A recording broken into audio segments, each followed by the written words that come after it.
Allowed the two It's okay. It's okay. Off your mind. It's okay.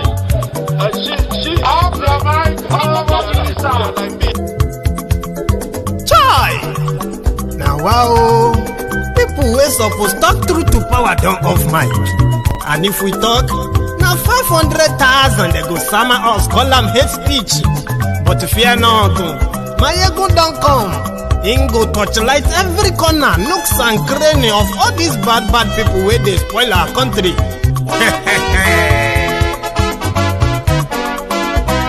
So my people make we laugh, oh yo yo. Maiyegun don't come, oh yo yo. My people make we shout, oh yo yo. Maiyegun don't come, oh yo yo. Maiyegun don't come, man of the masses, oh yo yo. Maiyegun don't come, oh yo yo. Maiyegun diary politico, oh yo yo. Maiyegun don't come, oh yo yo. This one not the off in mind, oh yo yo. Maiyegun don't come, oh yo yo. And in the touchlight every corner, oh yo yo.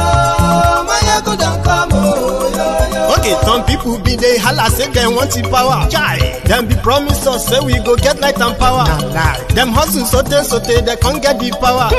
But now they know they do anything with the power. Sure. Every day, dollar just they get the higher power over Naira. See them talk say make we off mind. But thank God say Maiyegun don't come. So my people make you loud, oh yo yo. Maiyegun don't come, oh yo yo. My people make we shout, oh yo yo. Maiyegun don't come, oh yo yo. Maiyegun don't come, man of the masses, oh yo yo. Maiyegun don't come, oh yo yo. Maiyegun diary politico, oh yo yo. Maiyegun don't come, oh yo yo. This one not they off in mind, oh yo yo. Maiyegun don't come, oh yo yo. Person where they do evil, no one make person talk. Them say that Maiyegun, that man too they talk. He too they talk. Say Maiyegun diary, he they hot like pepper. But every day then they take money in bulk. Woman picking, they the street they hawk. Still them talk say make we no talk. But thank God say Maiyegun don't come. So my people make you loud, oh yo yo. Maiyegun don't come, oh yo yo. My people make you shout, oh yo yo. Maiyegun don't come, oh yo yo. Maiyegun don't come, man of the masses, oh yo yo. Maiyegun don't come, oh yo yo. Maiyegun diary politics.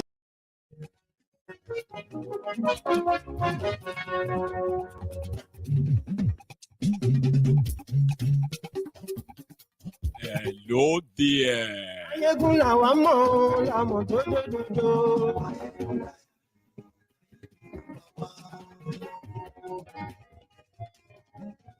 Maiyegun làwa mọ̀, làmọ̀ tó lódodo. Maiyegun ti dé ọ̀rẹ́ aráyé. Lórí Facebook, lórí YouTube.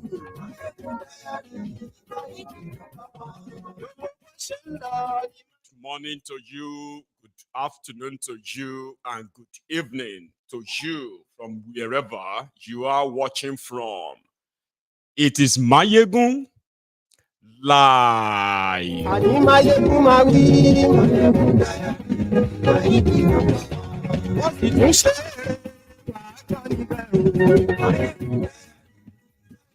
Thank you so much for joining me again. And please read the caption of the broadcast, the description of the broadcast. Take your time. Share the broadcast. Invite your friends, invite your not so friendly friends. And tell them that Maiyegun today, they like the broadcast.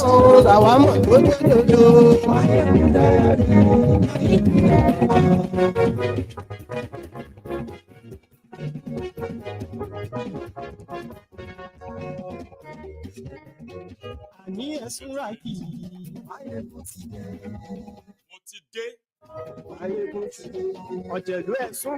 Shittyma has a message for you. You already got it.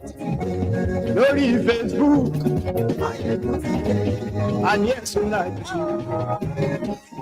Another ridiculous news that we have just confirmed is that Nigeria is not at war.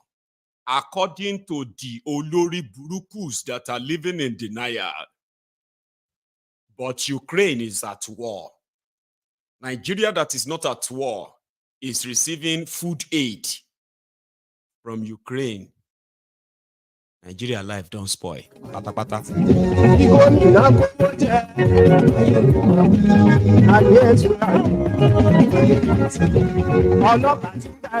Meanwhile, if you have read the description of the broadcast, remember, you will see a part that touched this hunger revolution. I've been a hunger protest. I have no idea where hungry people are breaking into warehouses. Government warehouses, individuals trucks, and they said they are going to be breaking into your homes soon.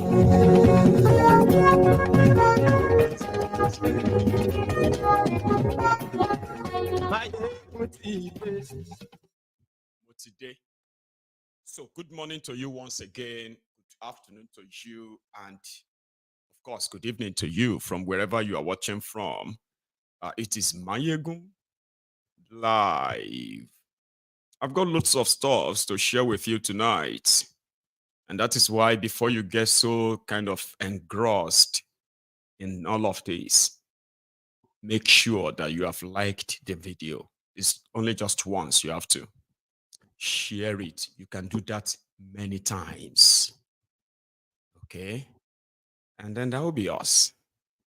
Ladies and gentlemen, brethren of the temple, or brethren in the temple of truth, Shittyma as speak out for Tinubu's illegitimate regime, the incompetent, corrupt regime of Tinubu that a lot of you are taking this, you are angry or you are hungry. With Nigeria, you are taking it too far. You know, they are making laws. They are trying to make laws that, laws that will kind of punish you, how you speak or what you say about Tinubu or Tinubu's government or Nigeria, Abi, all together. You know, they are making law on that. Okay.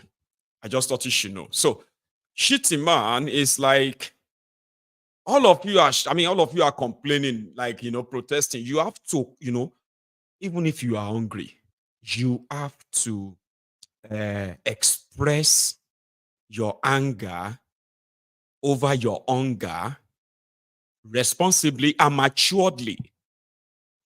So they are giving you conditions on how to react. Because they believe that a lot of you, because you are hungry, you are angry, you are saying horrible things about them, and they don't like it. At a point, some of you are actually like cursing them. They don't like that. So, Shittyma is now saying, listen, instead of you cursing us, instead of you abusing us, instead of you hating Nigeria, what about you pray for them? Or you give them advice? I mean, that's actually how he said it too. He said that the world is going through hardship right now. Me, I'm not going through hardship. And I'm in the world. Nobody say I live for space. I'm not going through any of that kind of your own Shapam Alaikum. I'm not going through that one. Let's be honest.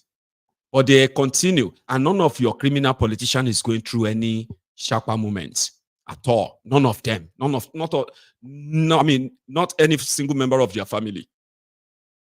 So if they come to you and say, the whole world is facing serious financial problems. People are homeless all over the world. People are like, economy. They are lying to you. Because these criminals continue to actually borrow money in your name. They continue to print some that they can't get to borrow. They continue to devalue your currency. They continue to pump money into that economy that has nothing to back it up. They continue to destroy Nigeria. But if they face you and say the whole world is facing the same thing, that is not true. Here you get. But they know that it is not true, that a lot of you are becoming too wise these days. Like you are becoming wiser and wiser. And somehow you are more or less like, questioning everything. And in fact, finding out the truth, the real truth, has made a lot of you more angrier. Not just that, Nigeria, including these people and their families. So here is Shittyma, the one they had to build. Imagine, your vice president, they had to build a 10 billion naira house for him. They also have to renovate 2 houses for him in Abuja and in Lagos with 4 billion naira. Now, he can face you and tell you that the whole world is going through hardship. No, not the whole world. It is the terrorist capital of Africa, Nigeria, that is going through this, and all of this we believe is man-made. You get that?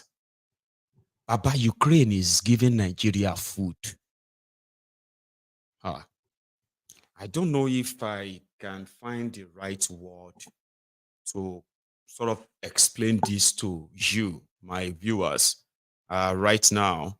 What it means is that Nigeria is finished just existing, right? While those who know that continue to, it's like, let's say you have a whole cow that just got killed. And the first comers, they are those who are able to, take out all the meat, the flesh, and all of that stuff. Then another set came. They found bones, but they still see some flesh around that bone. They started taking them. Others come. They're like, okay, we'll take the intestine. That's how they have been desecrating Nigeria. And these guys don't give a damn. Because it's like, God knows to them, it's like God probably knows why you must suffer. But they are not suffering with you. And they will never, until you make them. Ukraine that has been fighting war. At least if you say you are living under the rock, I don't think in the last 2 years, this news of Russia versus Ukraine war will not have reached you, even if you are living under the rock. So Ukrainians are still farming. They still have electricity. And they are fighting war with Russia. You are reading about that people are dying every day in Ukraine because of this war. Yet, the giant of Africa still went to them with a bowl. I beg anything. You remember when Zelensky came to Nigeria to go and see Tinubu? Zelensky, because they needed the support of Nigeria, Ukraine, here you get. So Tinubu quickly begged Zelensky for food. Or more. Nobody say they won't buy you. That please give us food. If you go back to Ukraine, they beg Nigeria, they beg for food from people where they fight war. I hope somebody will come on tonight to explain this better than myself, because I actually have no word to describe that. Okay. The terrorists in Nigeria, they continue to enjoy that state immunity. The terrorists in Nigeria, they continue to expand their territories while the supposed food sector, starting with agriculture, continue to suffer. Now, Nigeria is about to face a global food starvation shortages.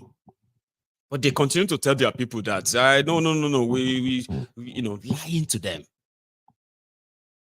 That's why some believe that all of this stealing of food.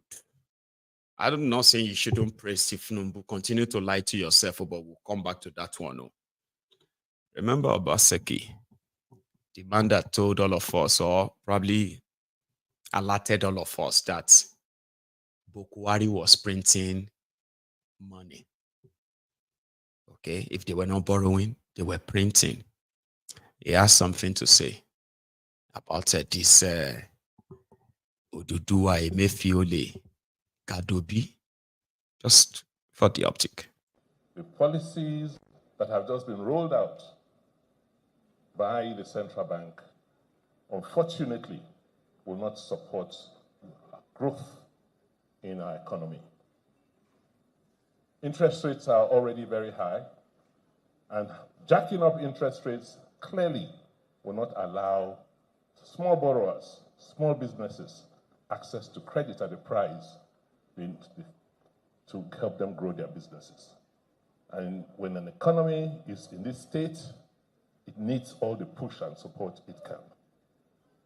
So I understand the monetary rationale for increasing MPR, but fundamentally and fiscally, it is not going to lead to growth in our economy.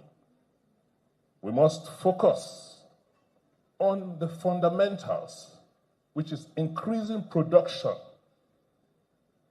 making sure our citizens produce the goods and services we consume and depend less on imports. Our economic policy and monetary policy cannot be determined by exchange rates alone.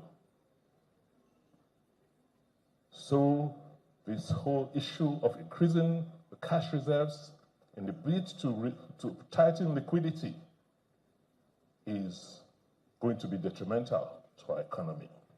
I understand the challenge the monetary authorities face, but unfortunately you cannot clap with one hand. The economy is about fiscal and monetary policies. Both must work hand in hand. And when they don't, as they don't in Nigeria, we'll have a crisis.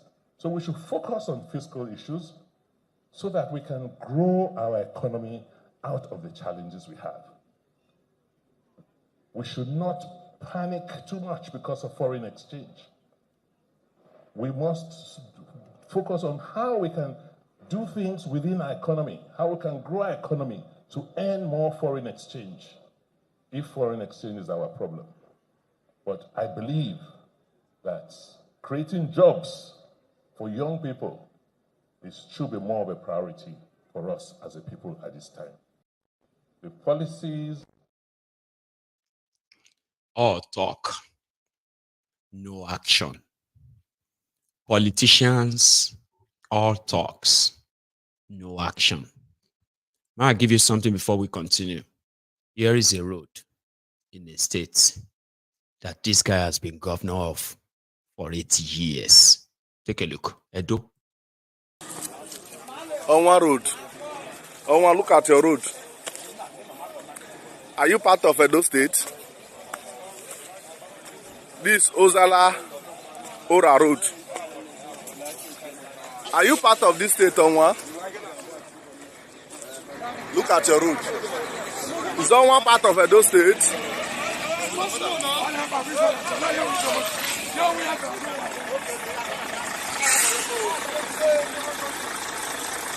Is on one part of Edo State? Are we sure?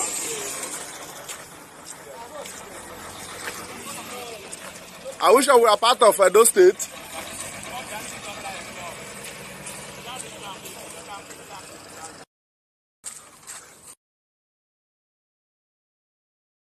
So I just thought, I just wanted you to see that. So the message from that guy that I wanted you to hear, which is what Obaseki continued to raise alarm on, is part of the rotten system. He's a total failure himself too, right? So right now, he's a godfather, okay, that wants to, make somebody else succeed him, that we now continue from he is stopping from, okay? Or politician, they always have all the solutions, before they have access to power. They have all the solutions. But now, when they get to power, they have all of the excuses, okay? In Abia State, the reason why I wanted to say that, I show you that is this. So, in Abia State, where their own, their own revenue, right, could be really compared to other places. Now, they have a chance, something that is visible now, okay, which is they have been able to key into an electricity project like that geometric, right?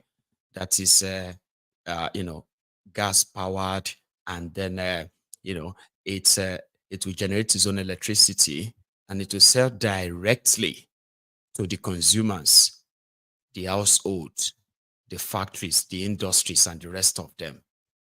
Back in the days, if any of your states generated electricity, they will ask you to put it on the national grid. So now you see the states like Edo and so all the other states in Nigeria. Majority of them, in fact, I'm gonna, as that is kind of a IPP stuff, right? Or PPP stuff. Their own governor, right, have started muting the idea of having their own seaport in eastern Nigeria. This is Abia governor championing the idea of faster train system in eastern Nigeria. Some of them because they are not going into saying they want to build the airport for the Abia state. No, the guy is now thinking on how to maximize the advantage of them having electricity. But if they continue to depend on the monthly allocation from Abuja, they will end up just like this guy who spent 8 years and is pretty much as worse as that of Oshiomole. And it's similar all over Nigeria. All of us can gather and kind of say the criminals are the center and their policies and what they are causing, right? But somehow, this criminality also puts more money in the pocket of some of these state criminals you call governors, okay? So in the process, all they have to give to you is just excuse. You can see Tinubu now. You can see Bukwari now. But here is what I'm pointing out in this part of guys in Abia themselves. So from what they are now planning is that, you know what? If we have more people coming to our state, because we have 24 hours electricity in 9 local government areas, then the electricity that's going to run 24 hours, but they have been enjoying that 24 hours electricity since the last time they started. Do you understand? Now that they expect will attract a lot of new investors who are going to bring in money, who are also going to pay taxes, especially if they can improve on their own infrastructure. So what did the guy do? He started planning that, you know what?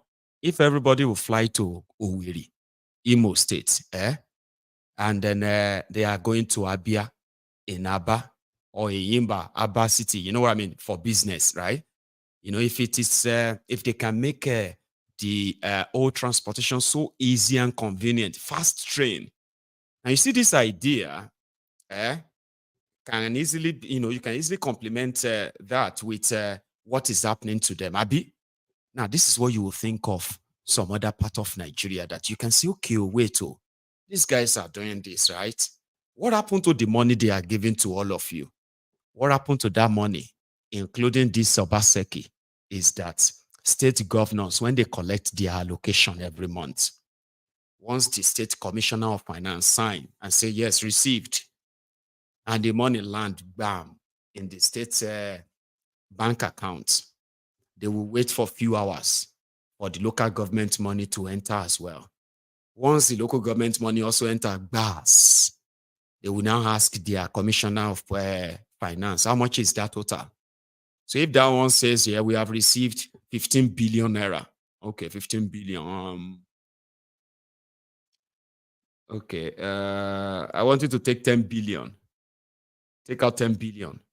Sir, we still have salaries that we promised that we'll pay some of them. No, tell them that something happened. We can't pay them this month. They all need to relax and wait. This is how they force part some of the money. Local government, to state, every other location, 13% derivation formula, they will take everything out. And the security votes, they will take everything, their own share out. Whatever is now left is what they will now begin to say, okay, which one should we pay? Let's pay the pensioners. Let's pay them 2 months out of 5 years that we hold them. I say, okay. They will even be happy, okay? They will be happy. Some of them, I saw them, they are all like the old, very tired, So they will be happy that you are paying them 2 months, sir. So yeah, go and pay them then. Tell them that the state is struggling with finance. They can see that Nigeria is very tough now. We are we are working hard. Meanwhile, your money is already sort of moved from the source. What do they do with the money? Most of the time, they just call in their money launderers. Hey, I need dollars. You need to get me 10 billion naira in dollars. How much is that? The money will be made available. They will source for it. This is the money that goes into them. So imagine, just imagine, one state governor, just let's imagine what they are doing to you. One state governor gets, or one state, local government money and all of that. So let's say one state governor steals 2 billion. Don't even touch states like Rivers State, Akwa Ibom State, states like Bayelsa State, Lagos State, which other states are like that heavy ones, We'll leave those ones, okay? Let's just put everybody in the same average. Let's say each state's criminal governor steals 1 billion every month, okay? And they convert that 1 billion to any foreign exchange, dollar, pounds, whatever it is that they can get for him. It's stolen money, it's free money. Sure, you get. They won't mind. Even if you want to sell the pounds for them to 2,500 naira, they will buy it. It's stolen money. So these are the people that are now mopping up all your dollars from the circulation. You see those ones who now have containers. Containers, like containers that are, containing or carrying your basic needs, like baby milk, pampers, medicals, other stuff. Meanwhile, they need to pay their suppliers. Now they can't find dollars. They can't find any forex. Now they have to keep looking everywhere until they have to find the one that they can just deal with. For example, somebody who buy $1 for 200 naira to $1. Say 200 naira to $1. If you buy $1,000, that is 200,000 naira. Sure, you get 200,000 naira to $1,000. Abi? Now, if that person go abroad or go somewhere and order, and they order things that they want to sell in Nigeria at that rate, that if they take them to Nigeria, if they bring them to Nigeria, even if they have to add any extra profits, importation, this or that, they will probably end up making the profit of maybe $200. Do you understand that now? Maybe $200. That's profit. But they will still see their, their main capital, the money they used to make that investment. They will still see that. So anything they bring to you will be cheaper, Abi. Okay. Now imagine that same person who decided to go and buy the packet of this pen abroad. And before he could get money to buy the dollar to buy this pen, right? The same pen that he used to buy a pack for $1,000 for, let's say, 5,000 pieces. Now, the same 5,000 pieces is still $1,000, maybe $1,100 because of inflation, okay? Let's even say $1,100. Remember that back then, he used to just pay 200,000 naira and get these 5,000 pieces. Yeah? Because of the exchange rate. And he can come back and start selling this to you for 10 naira, 100 naira, and he will make his profit. So if he had to now exchange the dollar for 1,500 naira, so $1,000 to buy the pack of this pen will automatically, for him to be able to get $1,000 to go and buy this 5,000 pen, it will need 1.5 million naira.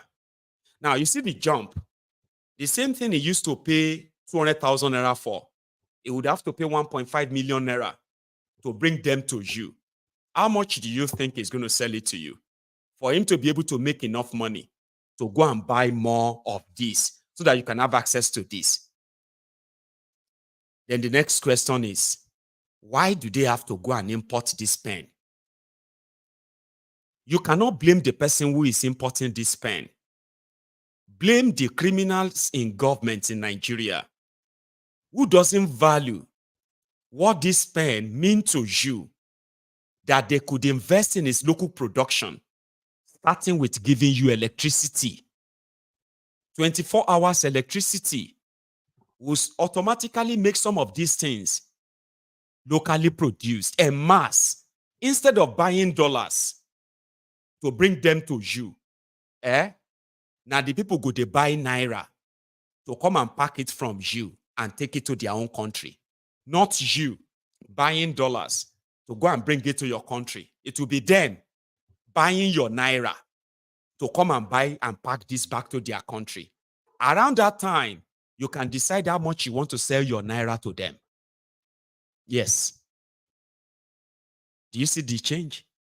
That's what they won't do for you. That is why they will rather speak English, grammar, and all other badadash. Because you will ask, why can't we produce milk in Nigeria? Why can't we produce pen in Nigeria? Because when you have to produce one pen, when somebody, see, look at this, oh, without this exchange rate problem, let's say if that person will go abroad with 200,000 Naira, 5,000 pieces, he can come back, finished product, perfect, and sell it to you for 50 Naira. Now, you see this 50 Naira for this, maybe more numbers, or maybe let's say 10,000 pieces, okay? Because I just want to make it easier for you to understand, okay? Let's say from paying that and bringing it to Nigeria, right, cost 40 Naira a piece, and they put 10 Naira on it, plus importation cost and then a tax, all right? So they say it's 50 Naira. Now, to now produce this in Nigeria, number one, you don't have electricity. Because you don't have electricity, that simply means your production starts from generating your own power. I mean, the power that will actually, process everything you want to produce.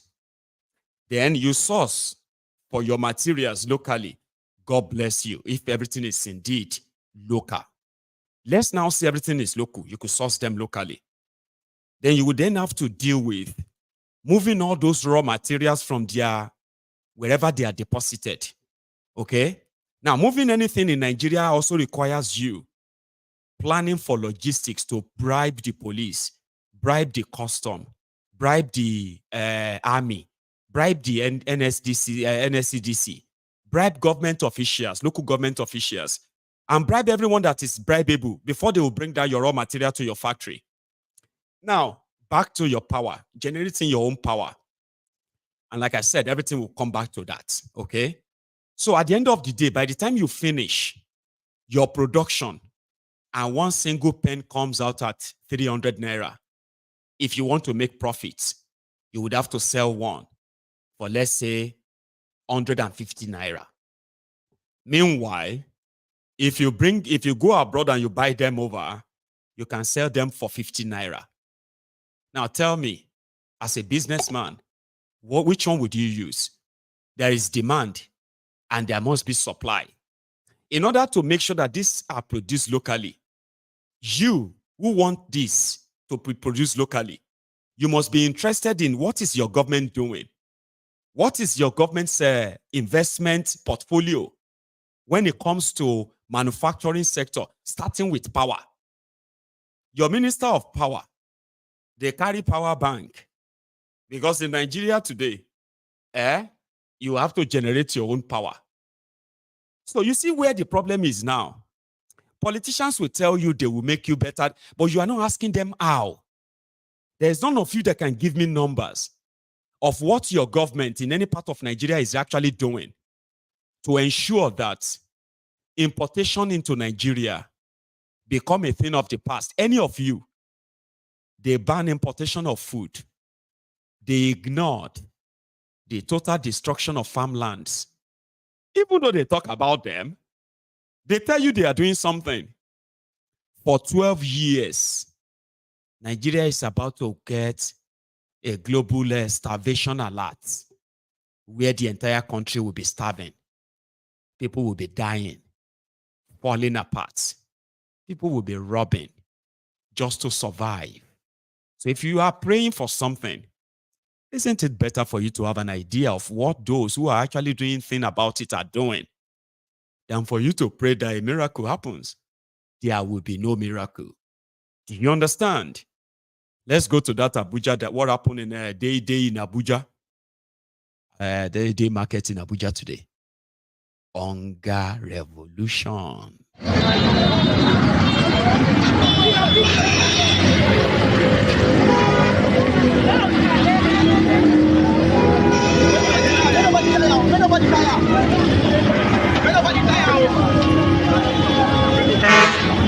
Yeah, this is day life. Guagua. The masses stopped some trailer loads of palliative, and they are carrying everybody, all citizens. They are carrying rice, carrying everything. They are carrying everything.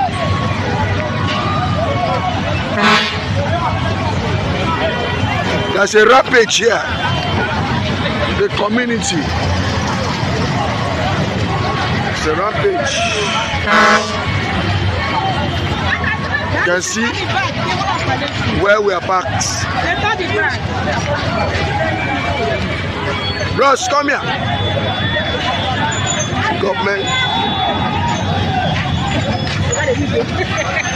Now so.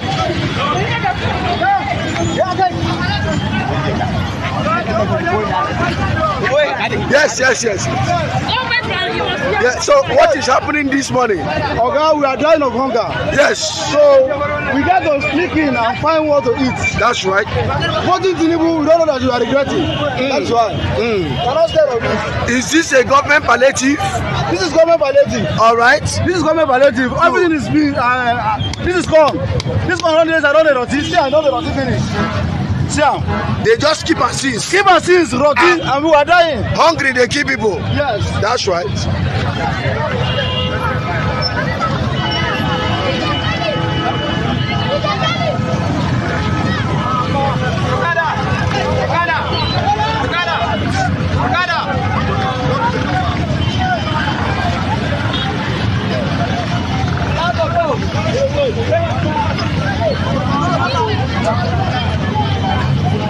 Both women, men, children, everybody. Food crisis is happening.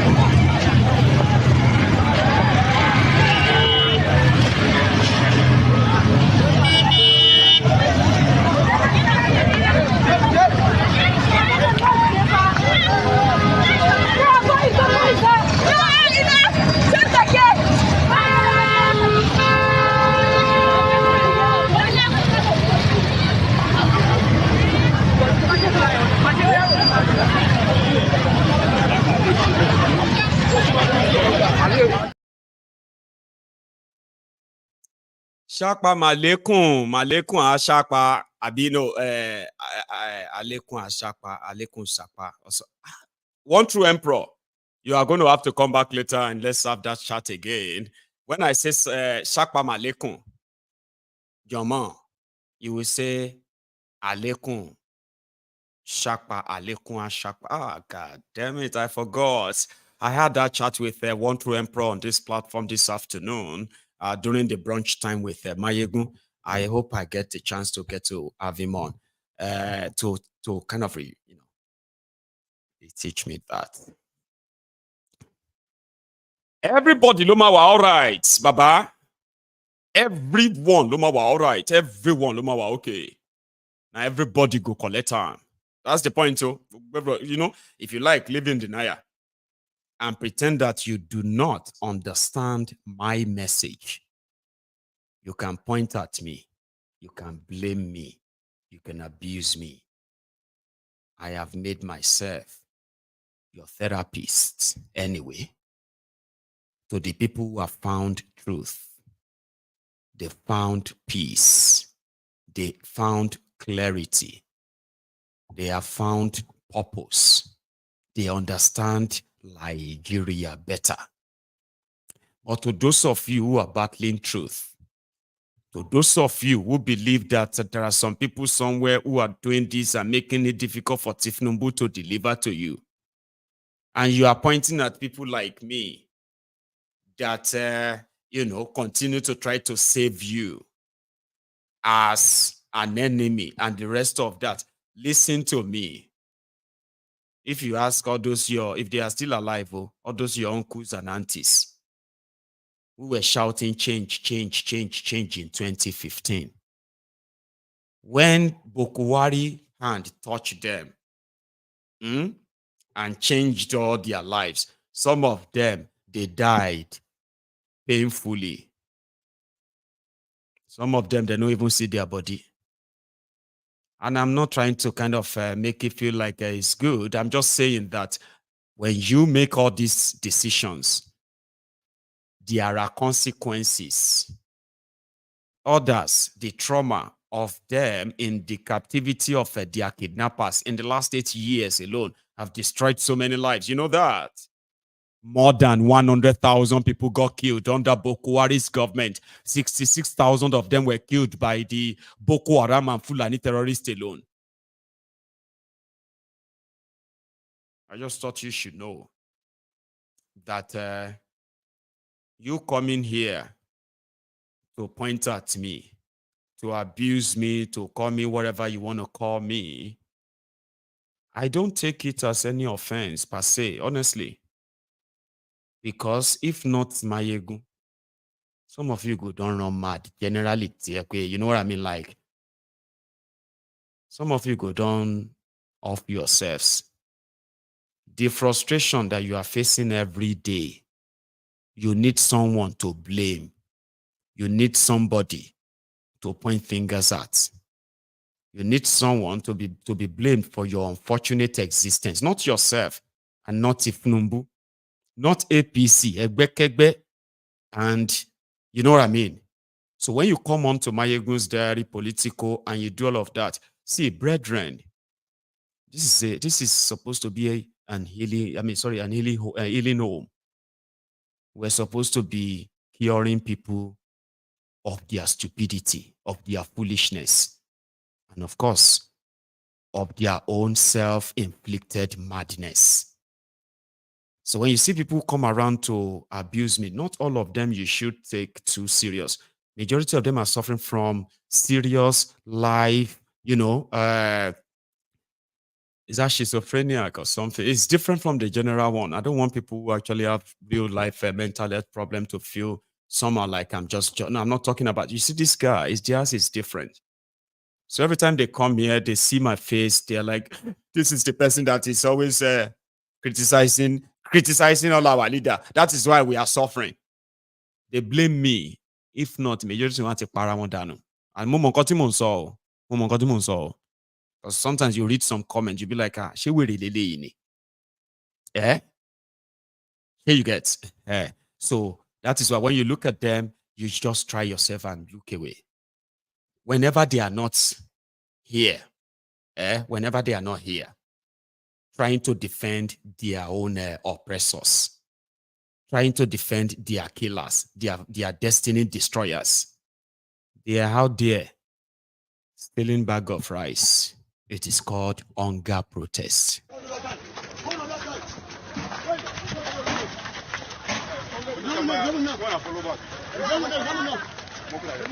You can see it happening live in Abuja. It's happening in a zoo country. The federal territory. Bros. Leave na government property. Okay? Leave open. This is government property. Our property. Having kept in a warehouse for months. See it happening live in Abuja. It's happening live. This country is happening live. You can see with your eye. It's happening live.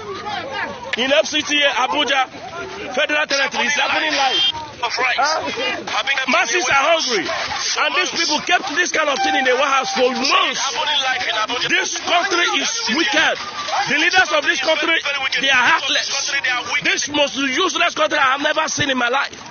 See it happening live in FCC Abuja, Gwagwa Tasha 2, Gwagwa Tasha 1 at Panteka. It is happening live. Our people are wicked. Our people are wicked. The government are wicked. It's happening live. Of rights have been kept in a warehouse for months. See it happening live in Abuja. FCT. Mo sọ fún yín gbogbo ẹni mo fi sọ ohun tí àwọn leader wa sọ lókè ni pé Sanwó-Olú ni. I want to assure you this place we are not going to allow anybody to vote for Ambode here.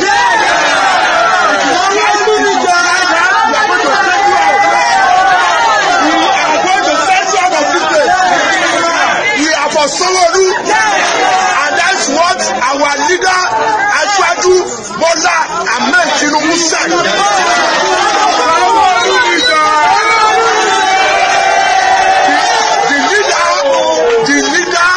The party, that is the APC.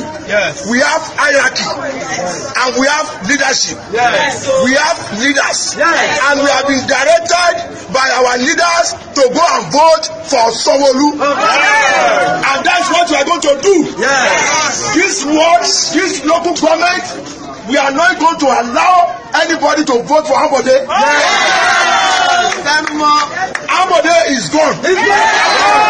Ambode is gone. Ambode is gone. And is gone finally. We will allow you to kill both Sanwó-Olú by the party hierarchy. We have been directed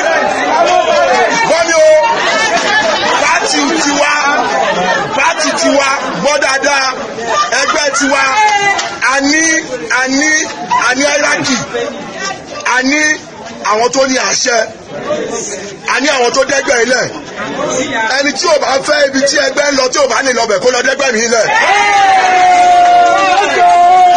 He can go and create or register Ambode People's Party. Yes. But our own is APC. Yes. All Progressive Congress. All Progressive Congress is our party. Yes. And the leadership of the party has spoken. And we cannot change it. Yes. And that we are going to Nuisance Lele. I told you. If they are not here blaming Maiyegun for not saying anything good about their leaders, you know, this is where you are going to know that majority of them are mad people. They're like seriously mad people. And this is not even an exaggeration. Completely insane people. Do you understand? They will come here and tell you that, how come you are not seeing anything good about Nigeria? Why is it that every time you are not seeing anything good about Nigeria? Then when you ask them to show you that good thing, they will start fighting you. Then, when they start crying, we are hungry, which kind of life be this? Ogun kiti flumbu. Ọmọ wo ṣe di bẹ̀bẹ̀rẹ̀ ìta ipò tá a fi sí ká bá ebi pa wá Nàìjíríà gàrí wọ́n ẹran wọn gbogbo ẹ̀ àrùn jẹjẹ. Jagaba Tinubu himself. Ẹ sọ fún Tinubu pé orí kà dáa fún àwa Yorùbá láti. Alhamdulillah. Alhamdulillah. Alhamdulillah. Alhamdulillah. Alhamdulillah Rabbil Alamin. Alhamdulillah. So when I now say, "Check bossing you, ebi npawa this olori brukus now." Maiyegun. So are you happy that people are suffering? Are you trying to mock them? Are you trying to laugh at us? Are you trying to make our problem?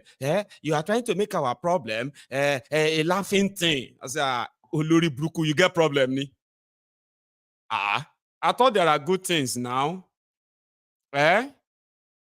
So instead of you to begin to show us those good things, you want to gaslight us. No, can't they get emotion for you? So when you see them here, do not waste your energy. They are also receiving therapy because they need somebody to blame for their unfortunate existence and their choices in life. You know, life is very, very tricky.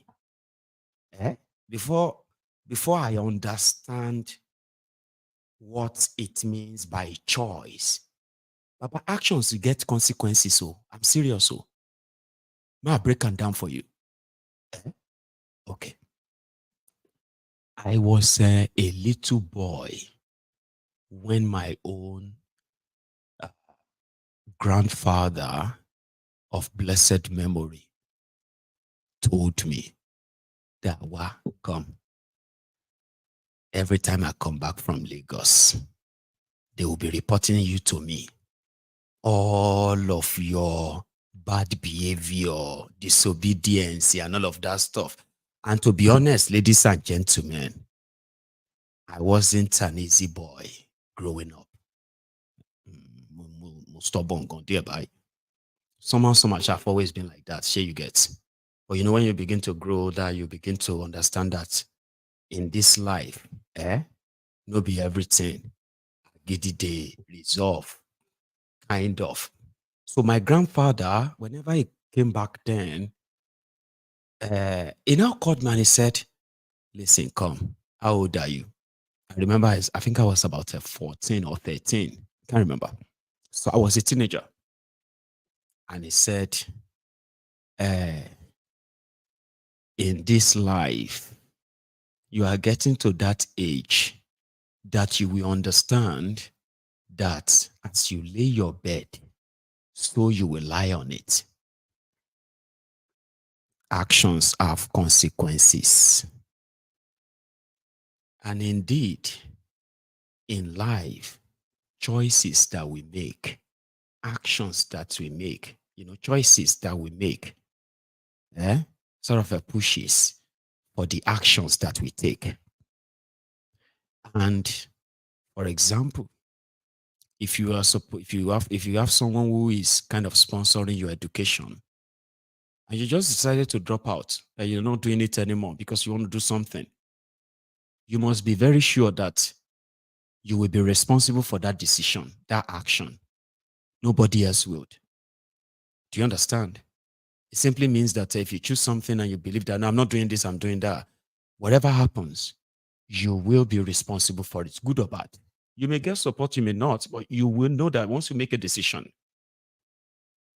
And that's the same thing about life generally. People have made decisions that have destroyed them. Great men, great women, they have made wrong life choices, life partners.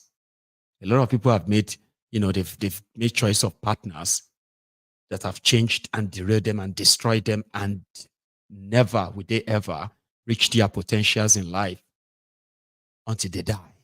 Choice, action. Same thing with politics and governance. You must understand that there is no saving grace. There's nothing like blaming other people.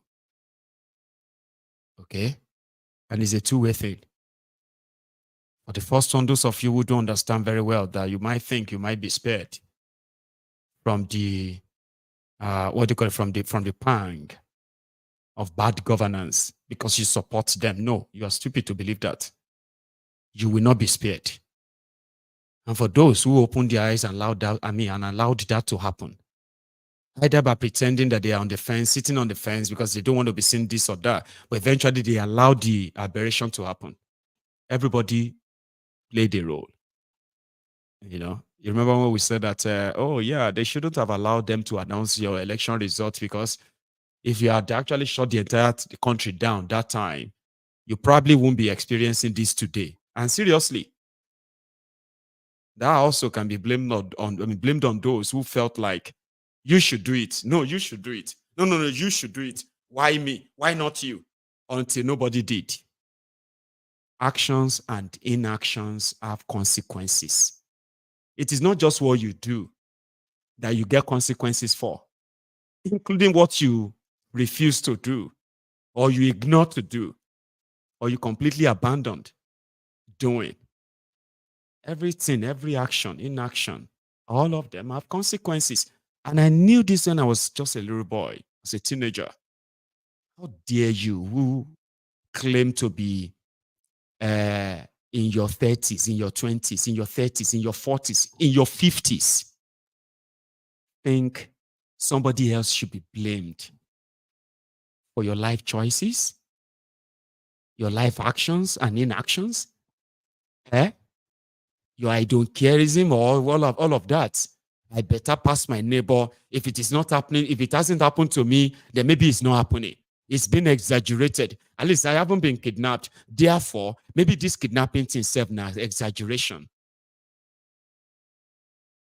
You have no idea what this is, do you?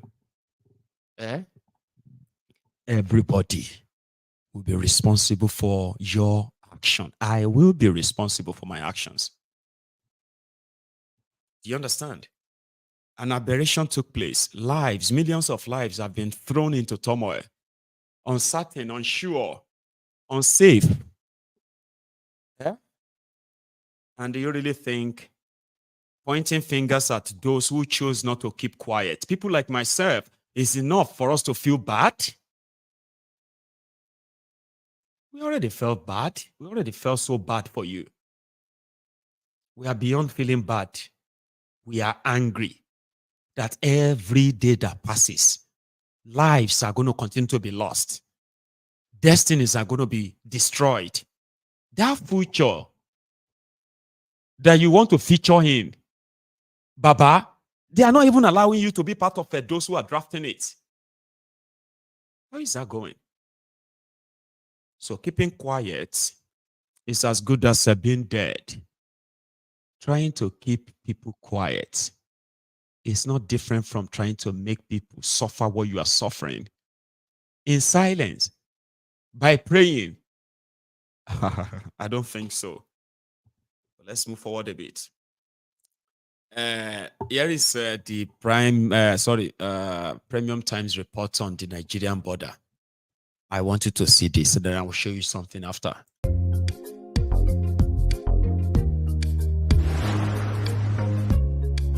As the Nigerian government grapples with revenue challenges, custom officials rake in billions for themselves while sabotaging the government's policies they were supposed to protect. At least 40 NCS personnel, most of them in the service's highest hierarchy, have been indicted in a robust EFCC investigation into the proceeds of bribes paid to custom officials by smugglers importing and exporting contraband goods through the Nigerian borders. At least 7 of these officials were detained by the EFCC for days late last year, with some of them spending the festive period in detention when proceeds of bribes allegedly from smugglers totaling over 12 billion naira were traced to them. Some of these officials amassed the largest tranche of these bribes from smugglers last year after the directives to close the Nigerian-Niger border by the Nigerian government as part of ECOWAS sanctions against the military junta that deposed Nigerian President Mohamed Bazoum. The smugglers pay bribes directly or through agents' designated accounts of the Nigerian Customs Service officials. Of the 7 identified officers worked in Zone B, while one officer to whom more than 80% of the 12 billion naira was traced to works in Zone C, Port Harcourt. One of the arrested officer, the NCS Area Controller Zone B, Kaduna, Ibrahim Jallo, was found with $31,200 and 500,000 naira in cash when arrested.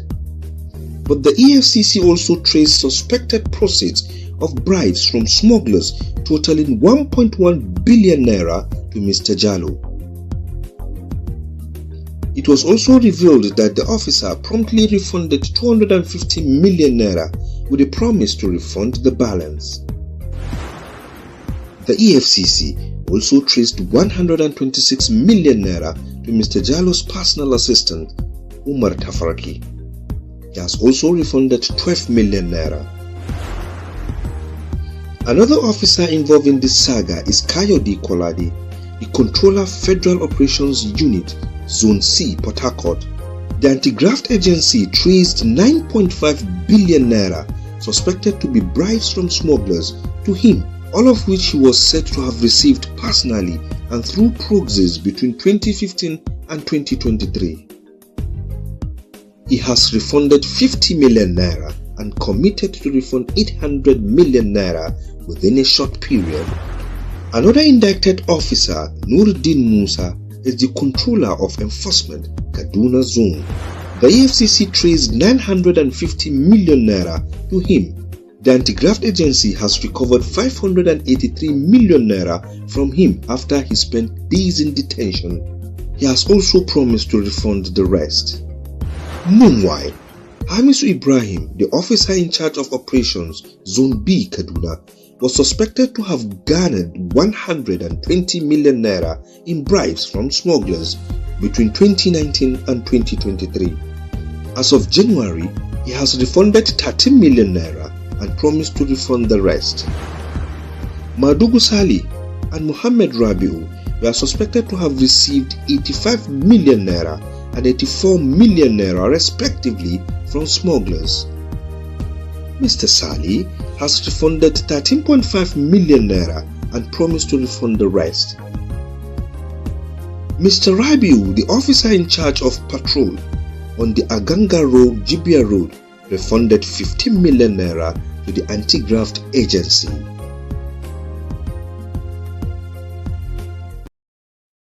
Thank you very much, Premium Times. So the credit, to that video or for that video goes to them. It was an incredible compilation. Initially, they released the details of all the looting. Did you see all those money? Now the people with the guide Nigerian customs with that Nigerian custom officials, senior officials, so thieves. No wonder people like this local terrorist called IBD Dende, who was caught beating the Nigerian custom officials in Ogun State for confiscating his smuggled contraband to Nigeria. The video went viral, and a lot of people said, listen, there's nothing anybody can do to him. Okay? He's Tinubu's person. And as Tinubu's person, is untouchable. In fact, he now goes about with diplomatic passports. Many criminals that you know, thugs, drug dealers, money launderers, human traffickers. Do you understand? Some of them are now walking about with Nigerian diplomatic passports. You have no idea yet. Okay? Now you see that IBD Dende is also a philanthropist, a criminal that is so connected that when the video went viral, Nigeria media, Gota Media, Nigeria Business Day, God damn it, man. They actually published this to start laundering his image. Do you know what they did? May I tell you? Maybe everybody know that it was a Fisayo Shoyombo of the Foundation for Investigative Journalism. Fisayo. That was the guy that did the undercover investigation to reveal how smugglers are so powerful in Nigeria, in the south, in the north. But this time around in the south, an IBD Dende's name came up. This guy is so connected that he told his people that the current Comptroller General of the Nigerian Custom, he influenced how that person became the Comptroller General. Yes. The police IG of Nigeria, they are friends, they are party like that from the same area, Ogun State, Yewa. This guy is a philanthropist that gives money like, I don't think there's any musician that hasn't really praised him. He's a total, like when you say underworld, if you tell you saying go kill you, Baba, you are gone, you are dead. Run, no. Nigerian media started doing a human job. You know what they did? They now said, this investigation of exposing Dende beating up custom official, a custom officer, Nigerian custom officer, a smuggler was beating a custom officer in uniform with guns, beating him and told him that I will make sure that I deal with you, threatening to kill him. The video made it viral everywhere. Nigeria media welcomed what do you call it? They welcomed somebody to come and start, twisting it. You know what they said? They said, the people after Dende, they are the people who don't like Tinubu. Because Dende, the smuggler, is connected to Tinubu, is the Tinubu's friend. You remember Tinubu took him to Dubai? Yeah, that climate change. The guy has diplomatic passports. Yeah. Yeah, Tinubu took him there. Now, this writer in this article here, the writer here said that the people after Dende, in that place, that arrow, the writer said the people after Dende are the people who lost election from a certain region. He's talking about the Igbos. They want to turn this investigative journalist reports to Igbos versus Yoruba. And for those who don't like Tinubu, not because this guy, a smuggler, beat up a custom officer on camera. And Nigeria media published that. Gota media. So that everybody who says, they are now after Dende. What is wrong with all these people? You these people, Igbo people, you are after Dende. Why are you always after the Yoruba? Ejo tori Olorun o. Ejo adebegu now. Me, I'm a Yoruba man, no. A red-blooded, I've been a blue-blooded, Ledemakpe. Full-blooded Yoruba man. Ijebu to be precise. And people like these criminals do not represent me. And there are millions like me that actually loathe these people. Millions like myself that would love to see these rogues meet their Waterloo. I mean justice. Do you understand? But because our society, like Nigeria, what Nigeria is today, money rules. People don't care how many people you kill just to be able to buy a bottle of beer for people. They don't care. All they care is the color of the money you have to give to them. They will tell you, we know that he's a criminal, but he's a very nice person. Why are you all people just wanted to destroy people? Why do you want to destroy people? He's a good person, but he's a criminal. Do you know how many people he's helping? Did he kill anybody? Did you see him kill anybody? Oh yeah, he's killed people. They've killed people that came across him or tried to by any chance challenge him. Are you there? Are you there? I'm a Yoruba. See Yoruba, Tori Olorun Yoruba, not there. We have people like, we have Olori Bruku like that in Yoruba land. Of course we do. But they do not represent the majority of us if you actually know the Yorubas very well. If your own bias and prejudice towards the Yorubas has not really gone and run you mad, codedly. Anything Yoruba, is a no-no. So I'm not here to pacify you, okay? I'm not pacifying you. I'm just trying to let you know that there are Yorubas like myself that would love to see these criminals actually face justice, including Tinubu. But because Yoruba is part of Nigeria now, therefore, they can enjoy the rotten system that actually empower people like them and do not blame the Yorubas for it. I promise you. If I see you one-on-one, I'll slap you. You actually blame the Yoruba for thugs and criminals like this. Do you know that most of their victims are Yorubas? Do you know that? When you see the Igbo criminals, go and look at their victims. majority of their victims will be Igbos. Yes. Go and look at the Fulani criminals. Go and look at the Kanuri criminals, the northern criminals, the jihadist criminals. When you look at the victims, they are their people. Look at the Yoruba criminals. And then you realize that we are their victims too. Don't let me slap you by thinking that these people represent me. I'm serious. Slap you like that and say, shut up your mouth and get some education. Of course, we have people that will say, people are trying to bring him down. Is he the only person? Is he kineko? You know what I mean? But these people bring shame. But since the system welcomed them, Baba, minister under Tinubu, in all of this control, kineko. What's going to happen to Dende? Nothing. Shingbang.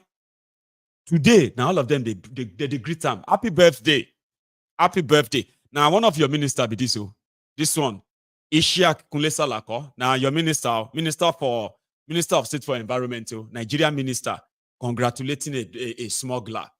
Happy birthday, my leader. Go and read what they write about him. Humanity. See, you and appreciate your impactful philanthropy to humanity, to which I am a living witness. Now, minister for Nigeria, be that Tinubu's minister. Here is another one. This one, senator. This one is planning to be the next governor. Yayi. Okay? This one wants to be the governor of Lagos State. After being the senator in Lagos. See that one too. Go and read it. No doubt you have made an indelible mark as a frontline businessman in hospitality industry, as well as mining sector. Mining. So that if they see them with billions of, if you see them with hundreds of millions of dollars, there is a senator that can tell you that IB Dende is into mining. Waiting in the mine, hospitality and mining, your employment generation through industry. He hired young people to be criminals, to be smugglers, to be thugs, land grabbers, political Russians, political criminals. Baba, see, Mo will know the deceiver says, okay?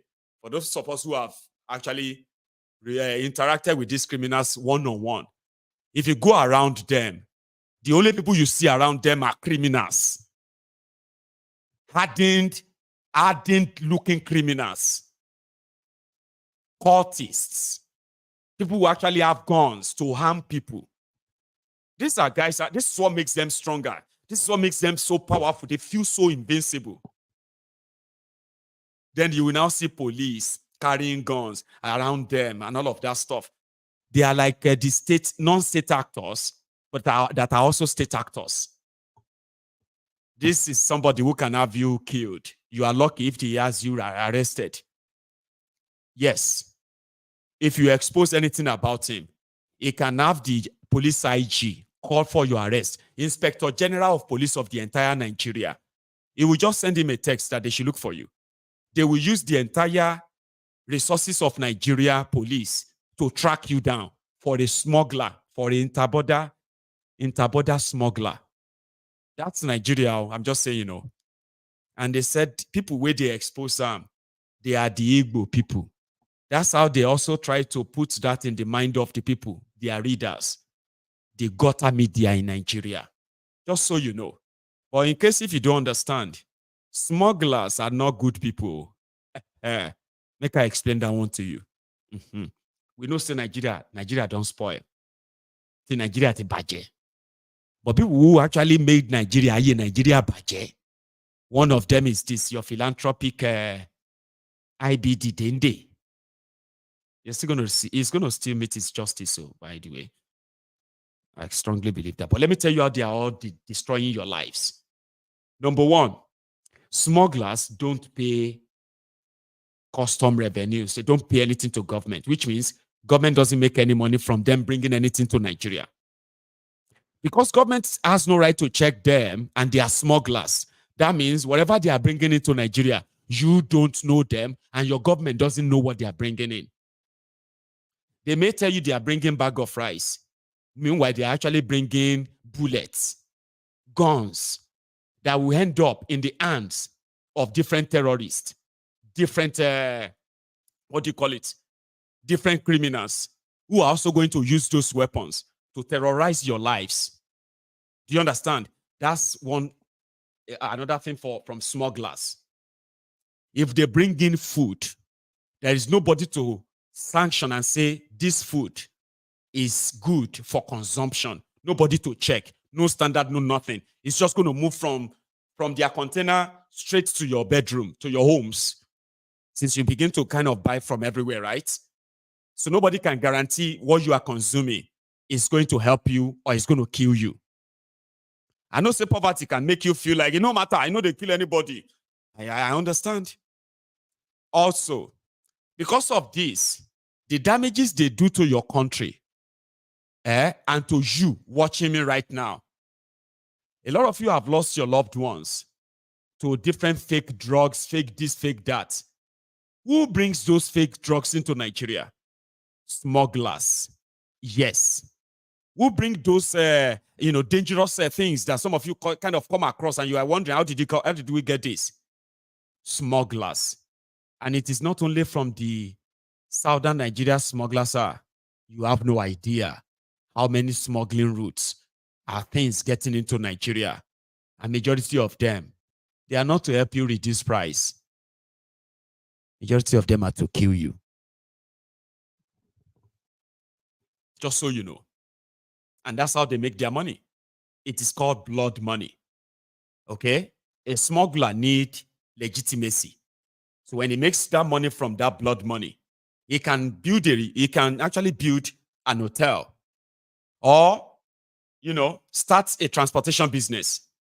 And all of you will say, he has been employing people. People are working for him. But to keep that operation going, it's going to be blood for blood. And most of the time, because of these terrorist smugglers, a lot of you have lost your innocent lives, your children, your loved ones, to the stray bullet of the Nigerian custom, who claim to be chasing smugglers. I mean, we have seen a lot. So when you see any smuggler giving you money, if you are a relative of any smuggler, you are contributing to the killings and the death of the people for every penny that you are benefiting from that bloody trade. So if you see anybody, if they tell you they are generous, they are this, they are that, they are just being generous to you. Because your death will come quick and you won't see it coming. I mean, society that normalizes all criminality for goodness sake. Don't you think you'll be the victims of it? That is why you are watching Maiyegun's Diary Politico. For you to be able to understand your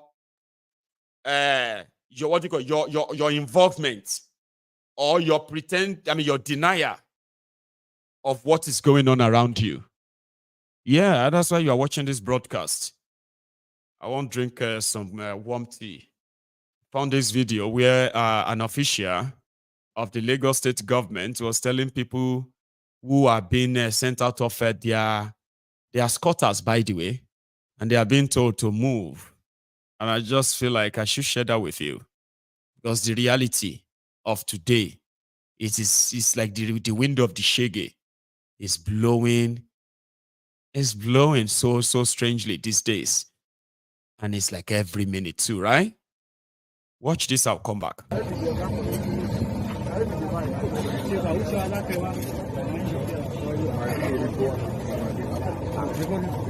don't want from the beginning.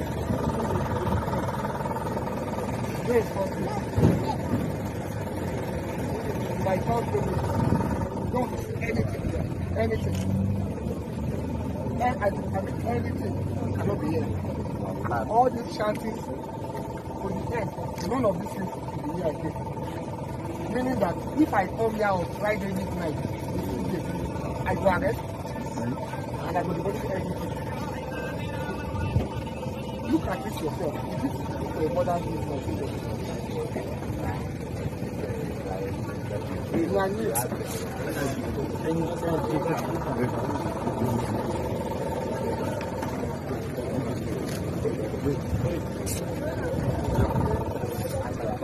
No, we don't want chanting for here anymore. We don't want all this chanting. Una new, una old, we don't want them at all. And we go clear them. We don't clear Dora. We don't clear Fagba. We don't clear President. We don't clear Balende. We go clear this one this Friday. Whoever we meet, we don't give our notice. We don't reach. And look, maybe we just don't want time. People are here where we don't be accountable for Lagos State. People where they here now, we don't be accountable for Lagos State. You don't even know. No last round, nothing. So by Thursday midnight, if they're still there from the beginning to the end, anything what you see now your own.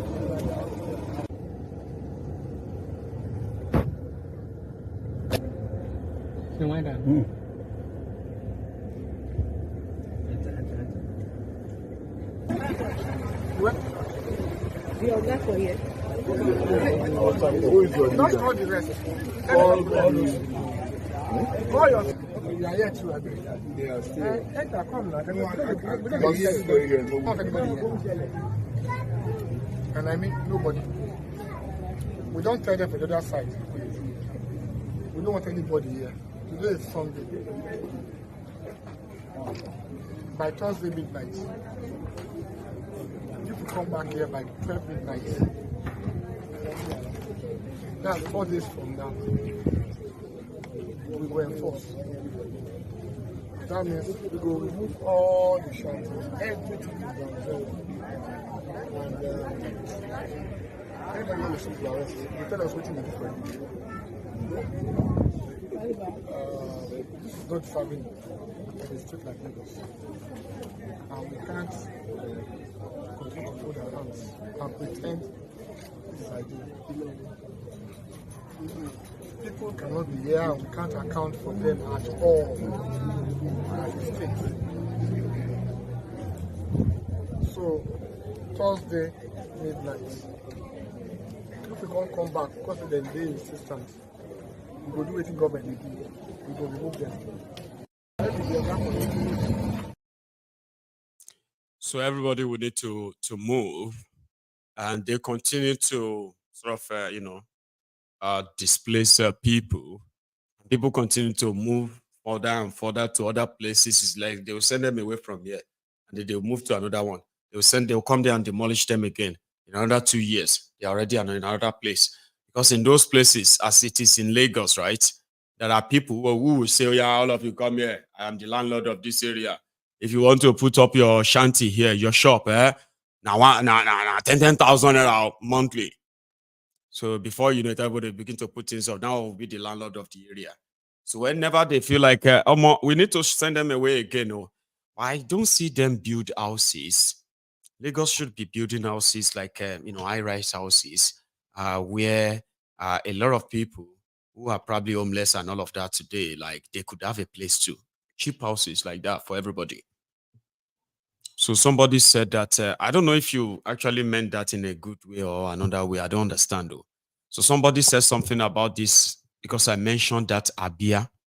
And somebody in the comments said, all of the money spent in Abia is not more than 20 billion naira. And then, but it can continue its social media governance. So does that mean that everything we hear about Alex Otin are fake, Abi? I didn't get your message. I don't know if that's a conversation that is going on in between everybody there, right? But I just used my side eye to catch that, and I was like, what's that person saying? Anyway, maybe if I get your answer, I can possibly say more, all right? But just so you know, I don't know where that is, so because I also know that apart from the fact that it's on, it's actually like a statement of fact that despite Nigeria starting democracy since 1999, 24 years, PDP who have been ruling the states, we all know what they turned the place into, like so many other places like that. So when they are talking about places where roads are being constructed, all right, or salaries are being paid and they are not celebrating salary payments, it will be, it won't be Abia. Do you understand? Sometimes some people will tell you that Ojius or Kalu, this or that. These are PDP boys. These are Hallelujah boys. SPV boys. And from what I have also observed is that there are some set of people that every time you see anything coming from that place, Abia, and they say, Alex Sotti this, Alex Sotti that. You'll still see some people that they will say, no kuna dey deceive ourselves. No be Abia with it. We wait there Abia here. We no see electricity. All of now where they do social media. Now social media that they pay all of you influencers. So I would actually really need to understand what that means, because what I have figured out is that there are so many PDP boys that felt like Alex Sotti is just going to be an accident that will never happen again. There are some of them who still believe that, like, about Ikpeazu, where they share 500 naira to new mothers. If you give birth in in Abia, Ikpeazu will give your wife 500 maternity support. Person where they share kerosene few months to election as a project, and they took pictures. Person where then the beg say may complete one single flyover, a bridge in the entire Abia state. That was questioning the person. They said, when are you going to finish the bridge? And the governor was telling the person on the live radio, what bridge? Did you ask me to build bridge? Am I not the one who just felt like we needed bridge? Am I not the one who is building the bridge? Are you the one building the bridge? See the person who is asking about bridge. He may not even have a car. Somebody who doesn't have a car is asking for bridge on a live radio. I have the video then. I can look for it and show you. So when you see them in Aba, celebrating, even if not just a 5-kilometer road, even if not just township road, a lot of you elsewhere, I mean, I'm from Ogun State, as bad as it is. We have one of the worst roads in Nigeria, but I've seen new roads a few times. I've seen them, even though if the rain go wash them off in the next few days, at least I've seen black tarred road where we say, new road. Go back there, you see so many craters. I'm talking about potholes that can take your entire truck. Yeah. But in Abia State, everything was more or less like the state of the father, of the son, and then of the mother. I'm serious. So if you see them celebrating, even if the market they complete, and you see them come on social media and celebrate it, now people will make sure say that place didn't see development for 24 years. Who felt like if nobody sell this noise of obedient, who is Alex Sotti, my friend, next time it will never happen again. We'll make sure that say, because they are those one who have probably lost out today.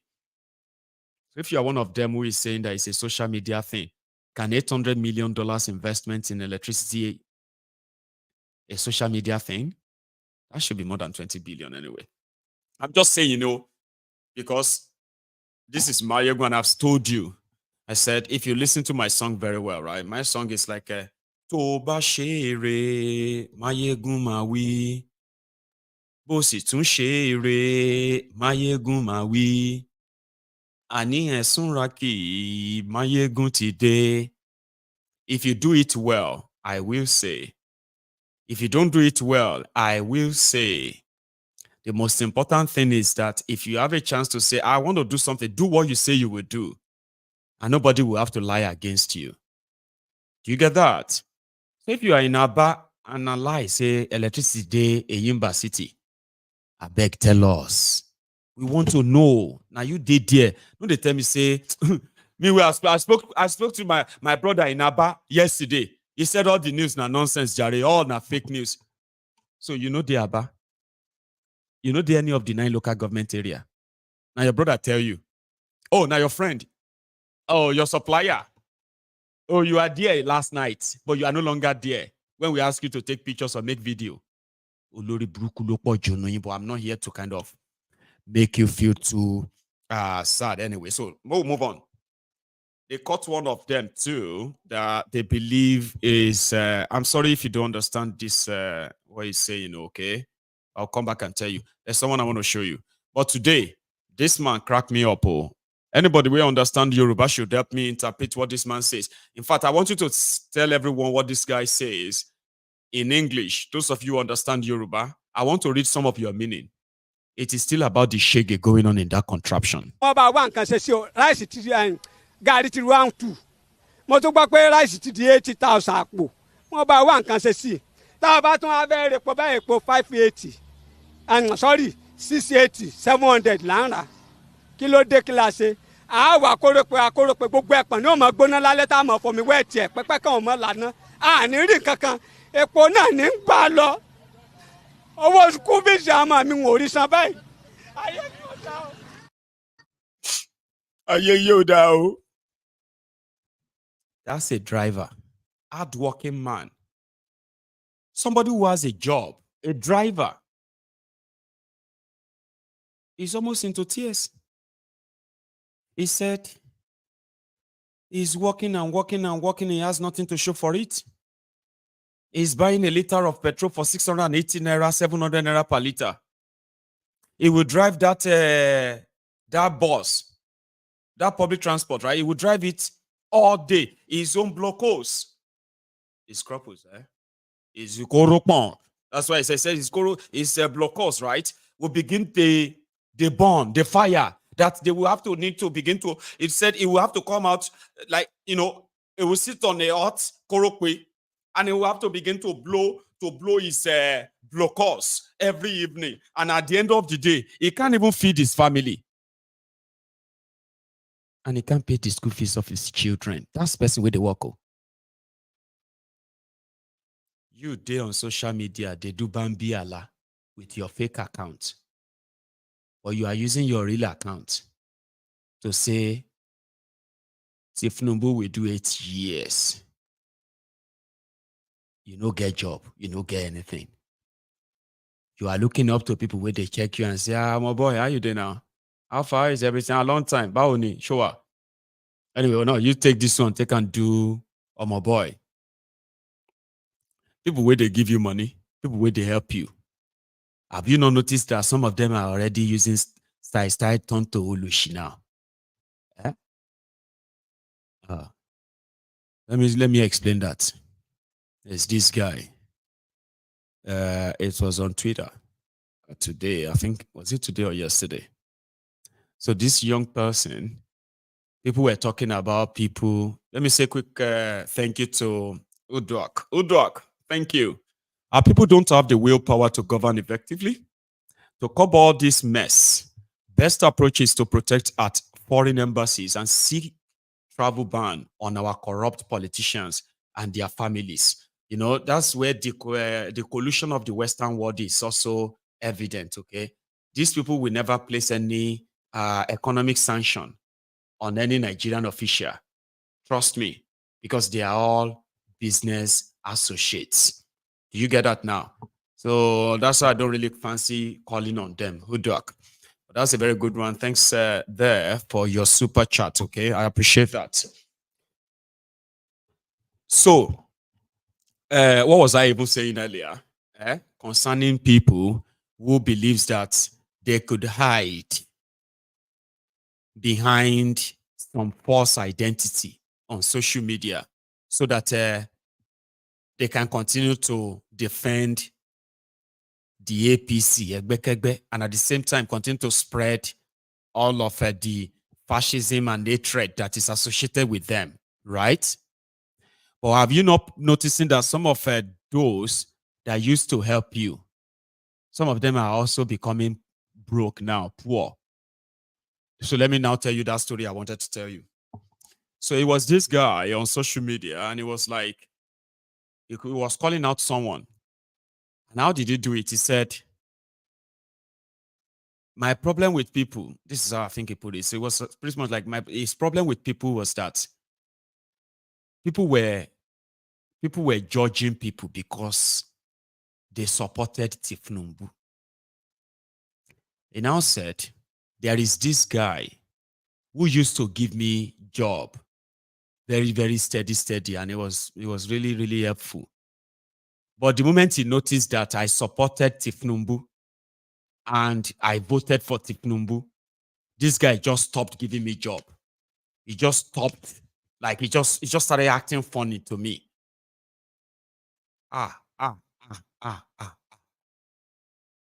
We Sholori Bruku be this, we get the audacity to come on social media and say he supported Tinubu and somebody cut relationship with them. Like they cut off their relationship because he supported Tinubu. And you know what he said? He said, well, but I thank God that I am not begging anybody for food now. But now let us kind of take a look at that. Okay? Somebody is helping you. And somehow you are so comfortable that you said you are defending Yoruba or you are defending Islam. Because you threw all caution into the air. You became an ethnic bigot. You became, what do you call it? A tribal champion. You forgot all of your real life business associates. You did not care about your customers, the people that patronizes you. You do not care about those that actually help start your business. You did not give a damn about anything. You were like, yes. It was like all of you, they mad that time. Do everything, block. You were not thinking straight. You were like lunatics, insane people. Your businesses, your families, your relationships, your friends, and all of that, you didn't give a damn. You were under APC for 8 years. 8 years. And then after that, Tinubu is now your president. Businesses are suffering everywhere. Everybody is trying to kind of find their level. You did not even have a chance after all of that. Even your own business is now suffering. But you are telling yourself your business is suffering because that person didn't like you, because you voted for Tinubu, not because you supported Tinubu, and that Tinubu's government has now affected them. They don't see it that way. They are so selfish, so self-centered. And that is why some of these Olori Bruku will come here and they'll be asking you, who you help? How many people have you helped? In this poverty, in this whole hardship in Nigeria, you this Maiyegun, you have money. You are supposed to be giving people food too. You are supposed to be giving this or that. So because I haven't come here to say I'm giving food, I'm giving this, I'm giving that, I am supposed to be responsible for your actions, right? Because you are so selfish. They are so selfish. In case if you have not, I mean, I know a lot of you have them around you. They are so selfish that it's unbelievable. Whether the policy of the government has affected you, their helper, it doesn't matter. Whether you yourself, you can barely feed your family, they don't care.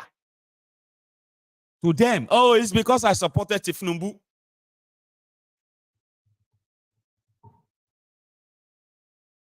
Yeah? It's because I supported him. That's why this person is not supporting me anymore. Do you know how many lives this your APC have destroyed? That people are only doing everything to just manage to stay alive. Do you really think anybody that is surviving this Tinubu's what have you should be grateful to those who actually make them this victim? Like, do you think at all? There are people who have lost their jobs, they have lost their businesses, a lot are selling their properties right now just to take care of their health, and so many others are dropping out of school. I mean, their children are dropping out of school because they can no longer afford that. And you still don't think it is that your decision of Tinubu APC and all of this that brought all of this upon them? You think it's big? You think they should still be your friend? They should still be your business partners? They should still be your helpers? Hey, Nikuri. And if you will be saying una they struggle as you they struggle now, God won't come answer your prayer. Somebody around you, which is part of the responsibility you are thinking you are carrying in order to be able to show responsibility. They are those who brought this upon you. There's no point in praying against your enemy anyhow. Everyone who tells you they supported Tinubu, but they are regretting today. They voted Tinubu, but they are regretting today. Trust me, those are your real enemies. Whatever you are losing today, whatever you have lost, look around you. If you are one of them, you should, at this point, everywhere you go, they ask God for forgiveness. I don't know how else to explain it to you. Oh, man, that was what? I know you don't understand this language. Okay, I don't understand it too. But this is one of the terrorists that kidnapped the students in Zamfara. You know that Guzo, Federal University of Guzo, the student they kidnapped there, that have been in captivity for almost 8 months. They said they arrested this guy. And they said he's confessing to that. I mean, that is one of the kidnappers. Where are the girls? They have raped those girls. I mean, those girls in their forest. They have dehumanized them. Those who were male, they have sodomized them, raped them. You have no idea the atrocities. But do you think this guy looks like one of those terrorists? Or maybe I shouldn't be judging by look. I mean, look can't deceive me. Somebody will tell you what he is saying. There's somebody who understands this language. I'll tell you what I heard he said. To ka diba kana ji mi sunanka ka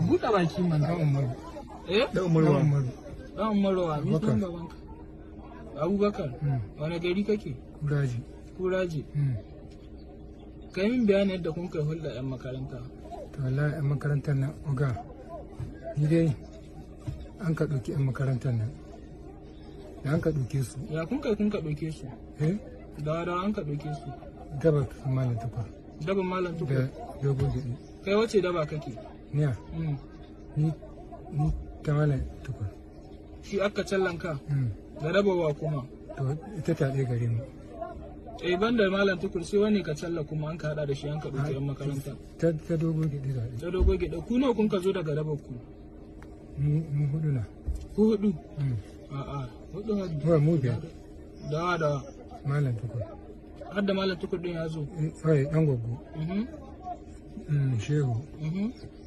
wanga babuga sai wa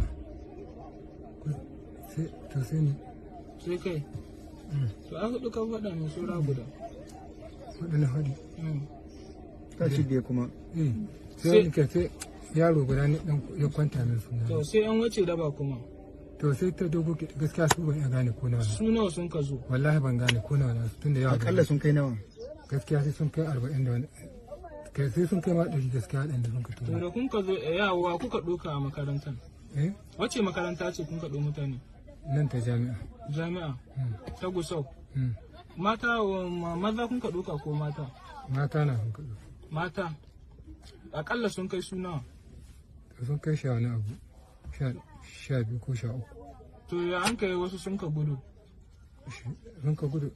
ma'aikata na abin gansu wai mi ma'aikata sojoji wani wuri sun ka anshe su na banga abu ga gari na yan ka wuce kara zo wani gari abin ga gari suna ne wallahi ka kwanta ne sojoji sun kashe wasu cikin ku kahin su an so matan ba su kashe ba ba su kashe kowa ba I know. It can be annoying, isn't it?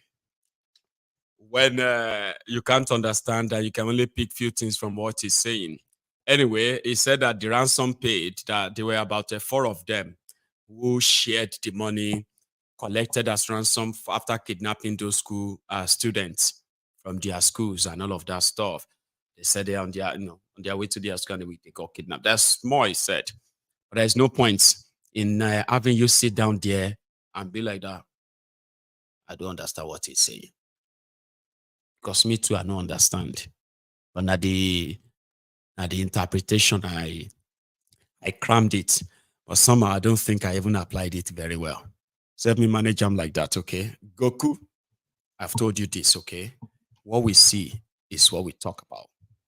Do you understand?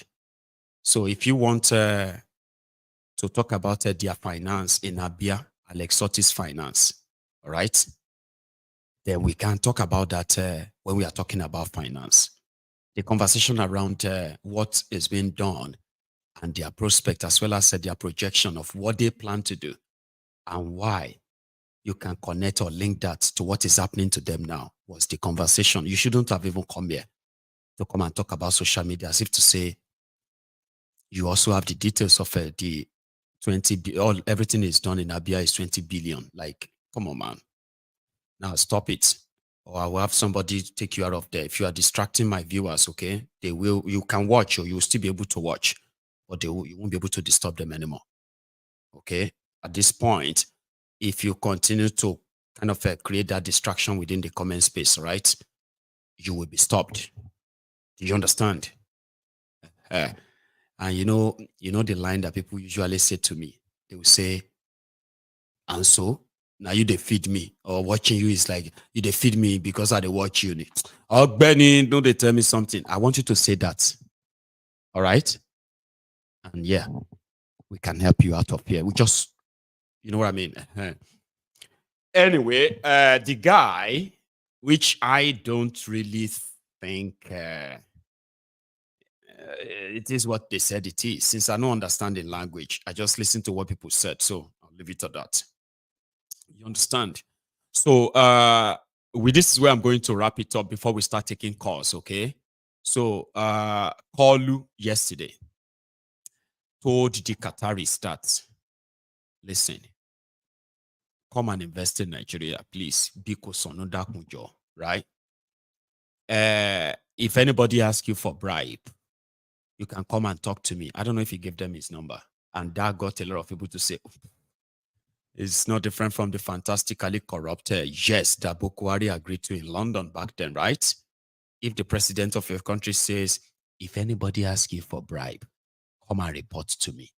As if to say, is the Megad that's going to be at the entrance of the asshole rock is going to always be there. Somebody will be president too. But you know, no saying be president. Now said that, we now look forward to the investors that are going to come in from this.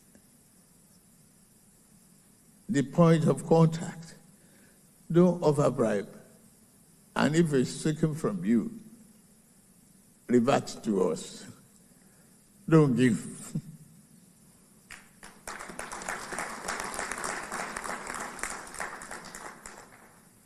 Don't let it be a problem from investing.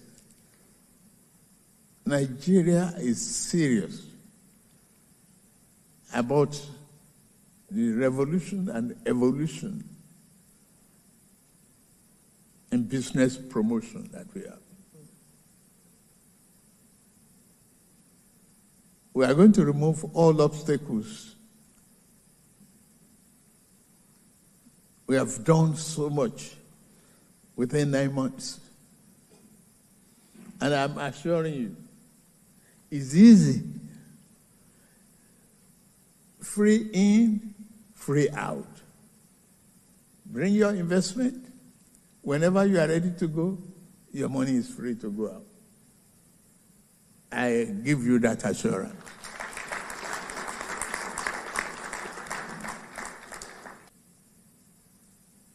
And if you take advantage of all of these opportunities that is available, nowhere else will you find the greater rate of return that is available to you in Nigeria. Bring your investment.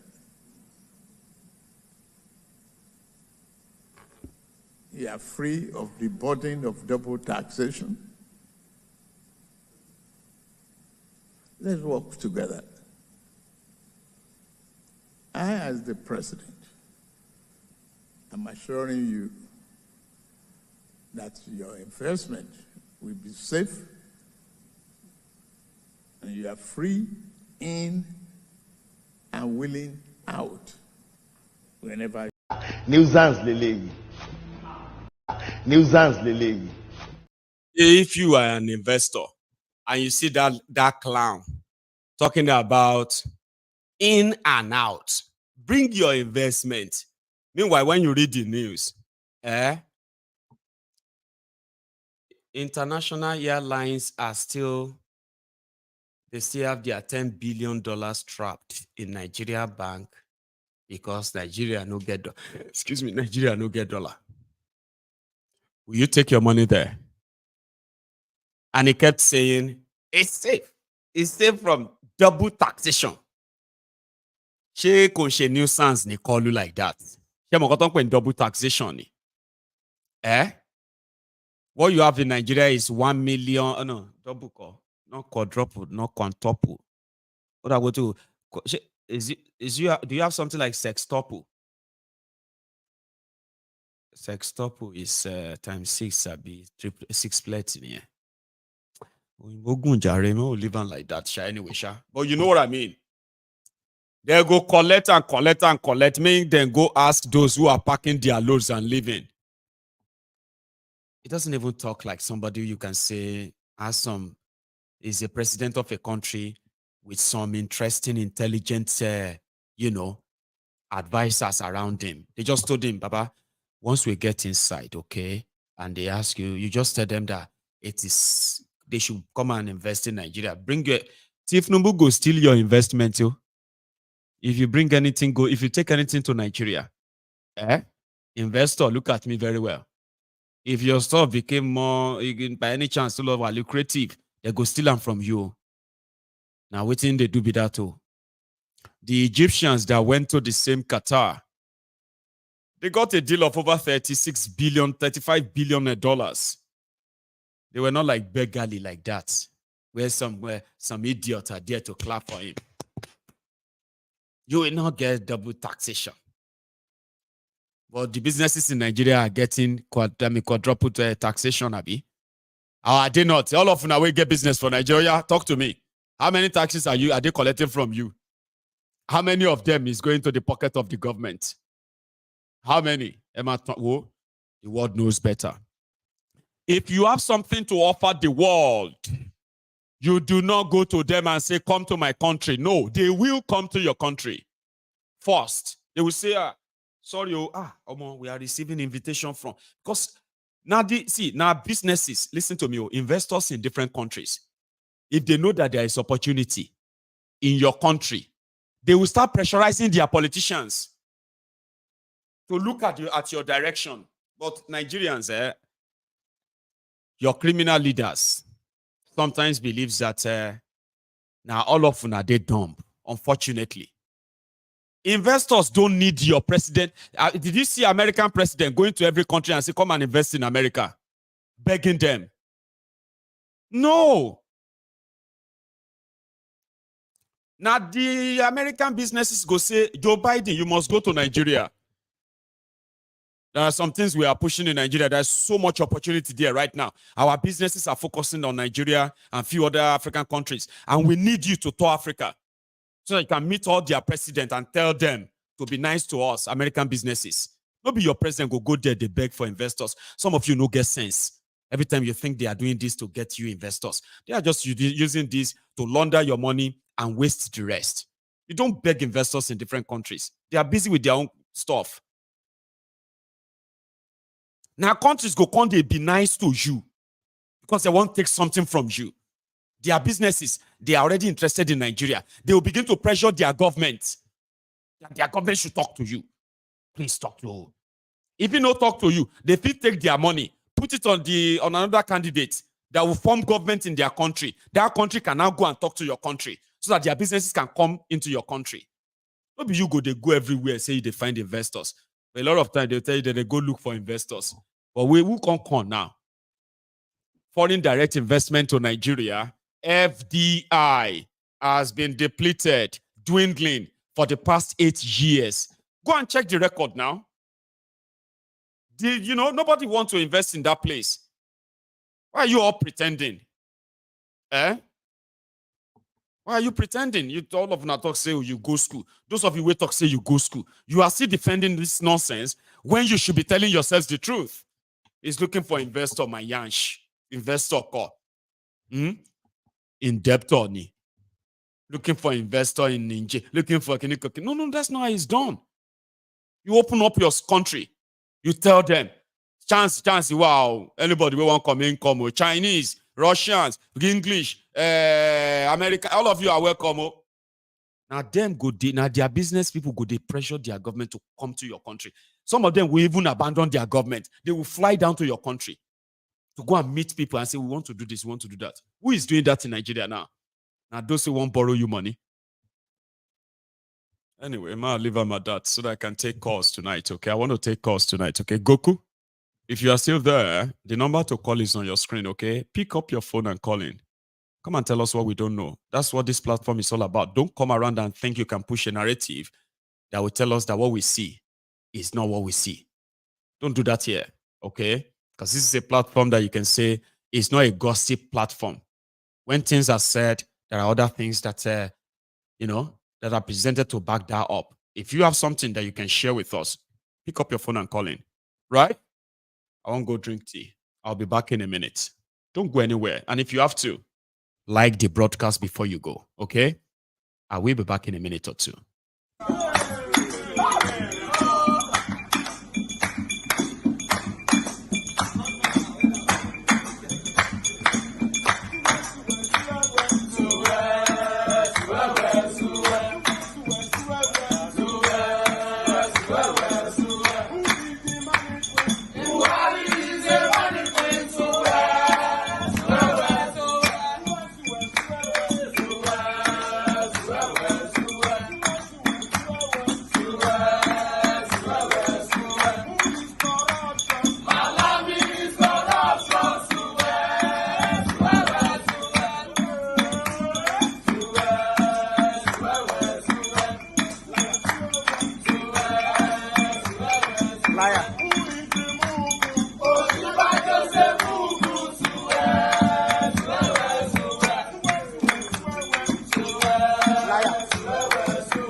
Thank you. That is me back.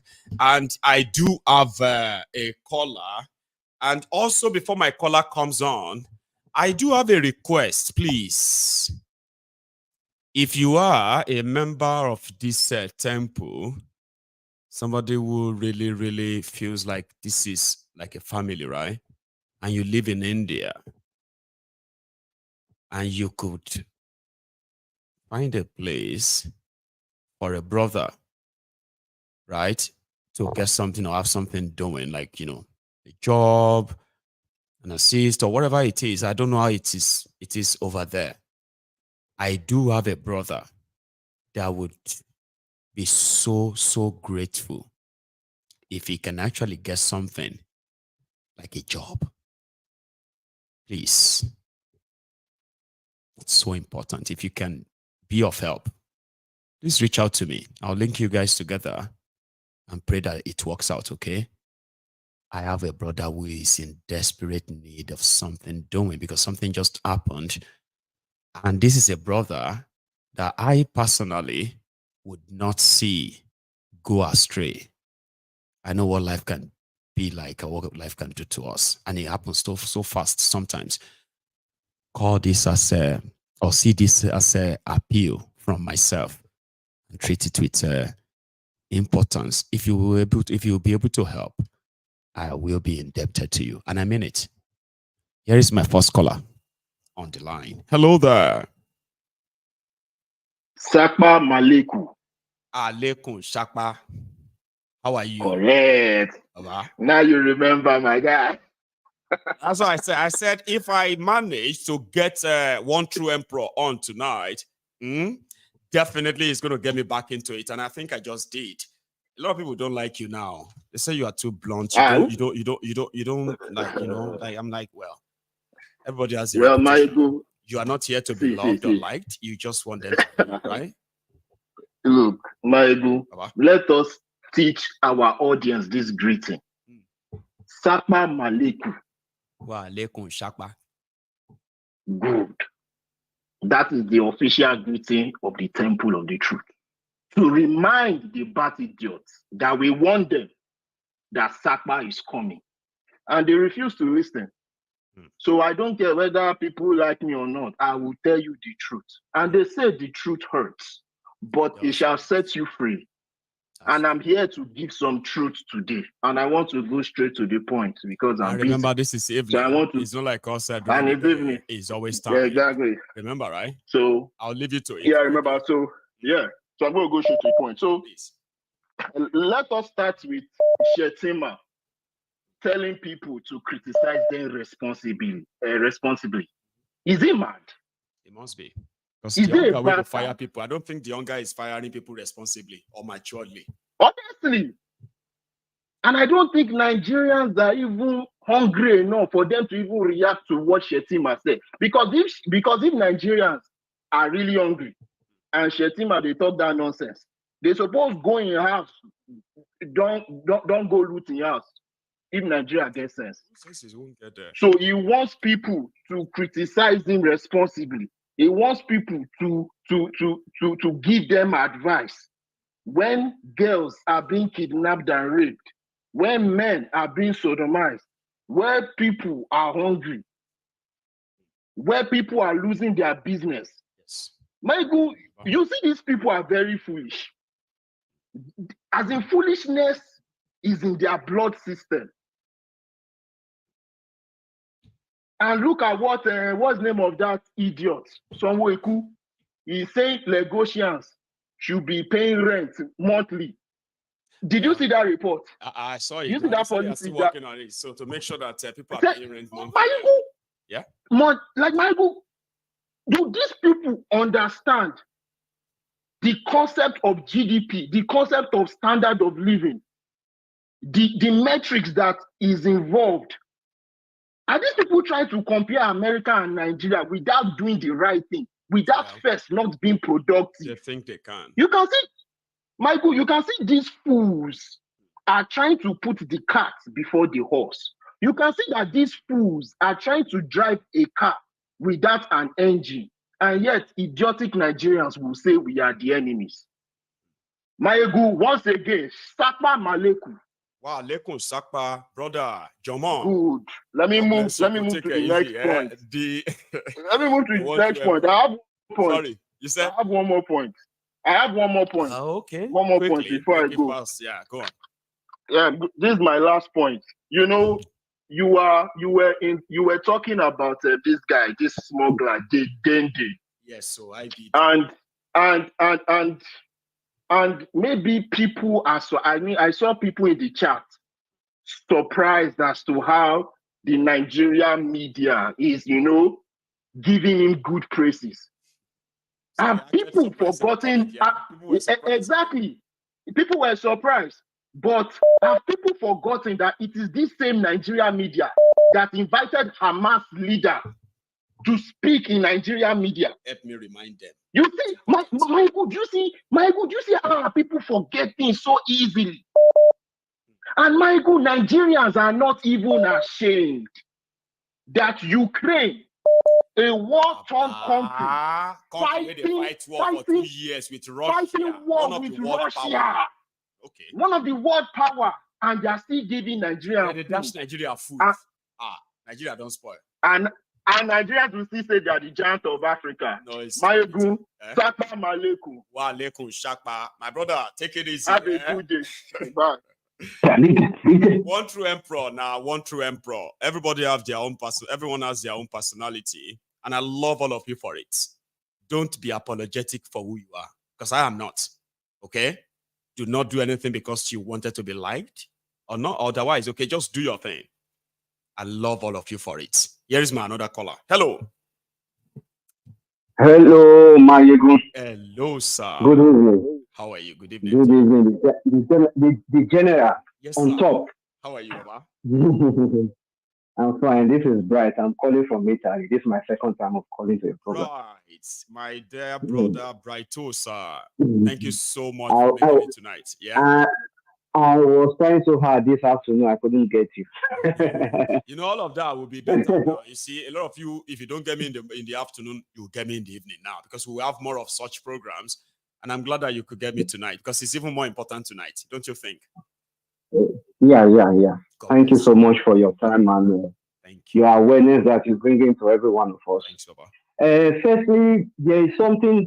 Let me pick something out from some statement that contribution someone made today on during the afternoon program. You know, he was saying that if he's feeling so tied up with the abroad life here, when he gets home in Nigeria, he's relaxed. No alarm will wake you up.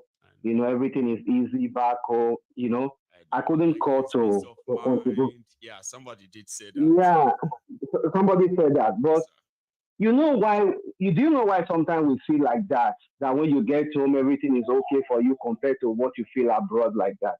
It's because we are not developed. That's just the simple fact. We are not developed. If the country is developed, if everything is working fine, you have to pay your bills. Everybody will be running the way we are running here abroad. That's right.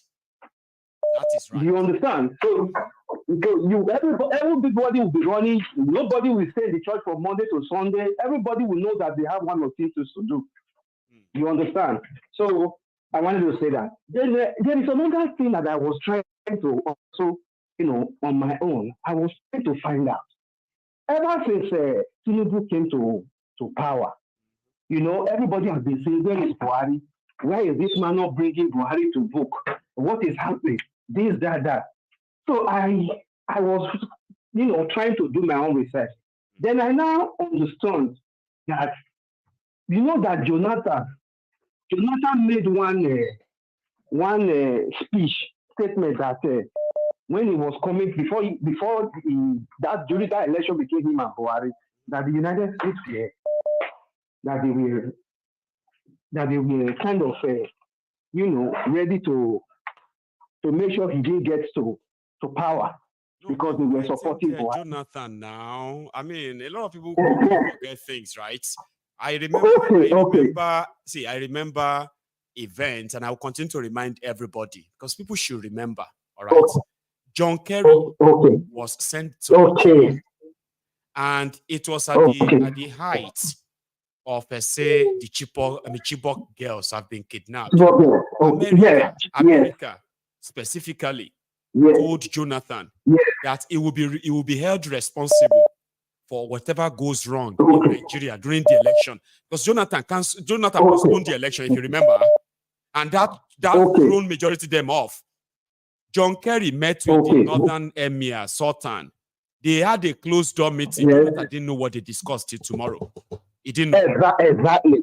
So it was more or less like there are terrorists at the border.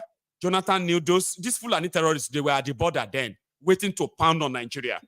America is trying to say they will support this opposition, and Jonathan will be held responsible for anything. If Nigerian military should. You remember that they told America not to sell weapons to Nigeria. Have you forgotten? To fight terrorists. Yeah, they told America, they said Jonathan was buying weapons to kill them. They said Jonathan was buying weapons to kill APC opposition. America placed embargo on Nigeria.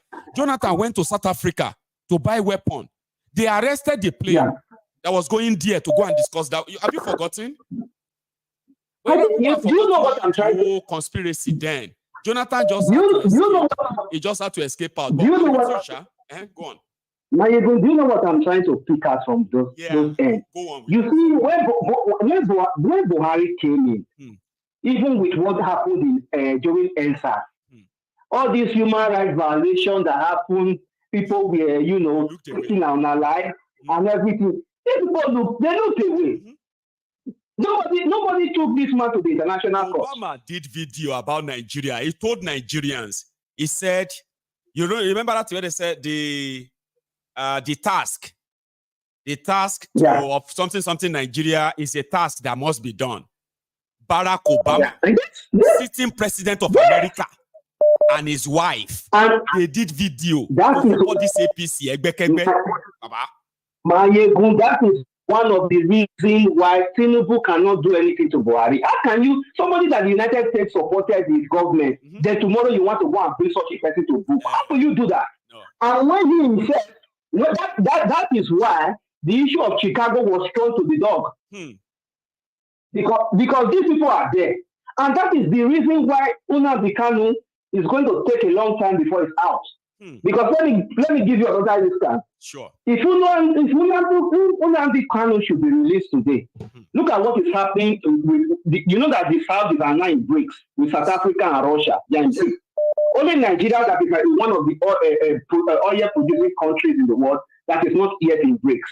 And that is why you have somebody like Tinubu flying always to France, to the UK, France to the UK. Because the issue with Russia, the Westerners are already seeing that if there is a cut from us going to take oil from the Middle East and Russia, so Nigeria would be easy to go to Europe and to them. So that is the bridge. That is why all those things we were doing during the election about, we will go to court. Everybody, these international people, they just decide that they didn't see anything because they knew that there were many things to come up. So that is why. So how can you expect somebody who's a British citizen languishing in DSS custody and the British people just turn their eyes to the other side? So we are. Nigeria is in an apartheid state. That is why your police will beat you blue-black because they take orders from somebody above. Yes. Because they don't represent us as citizens. It's unfortunate. So Nigeria is just an enterprise for these people. That is why Tinubu today, you see him, whatever he's doing, these people are not interested.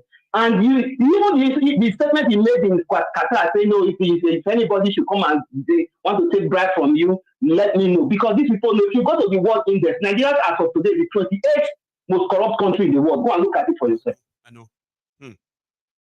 Right. So he already knew that. That is why he used those statements there in Qatar. Thank you so much, Baba.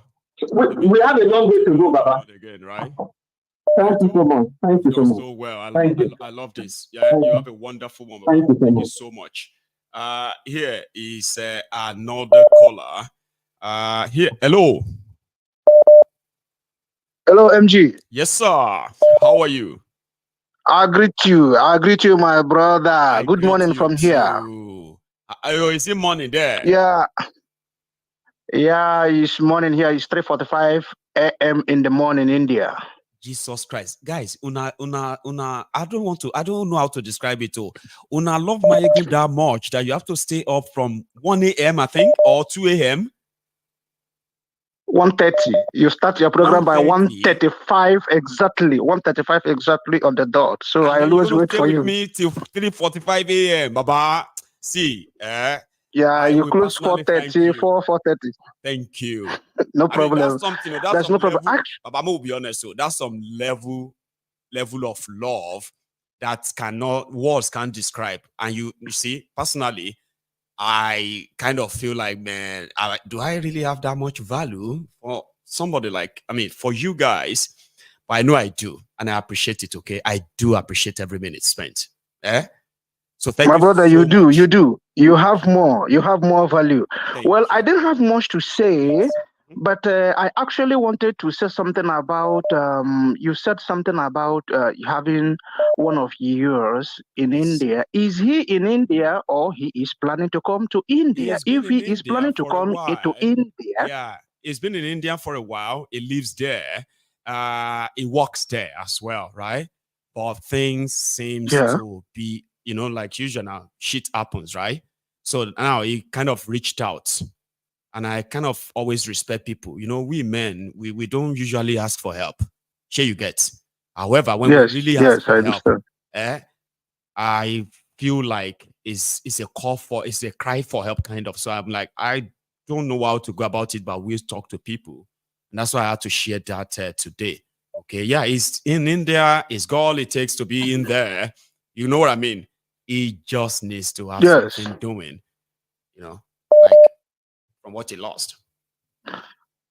My brother. Yes, sir.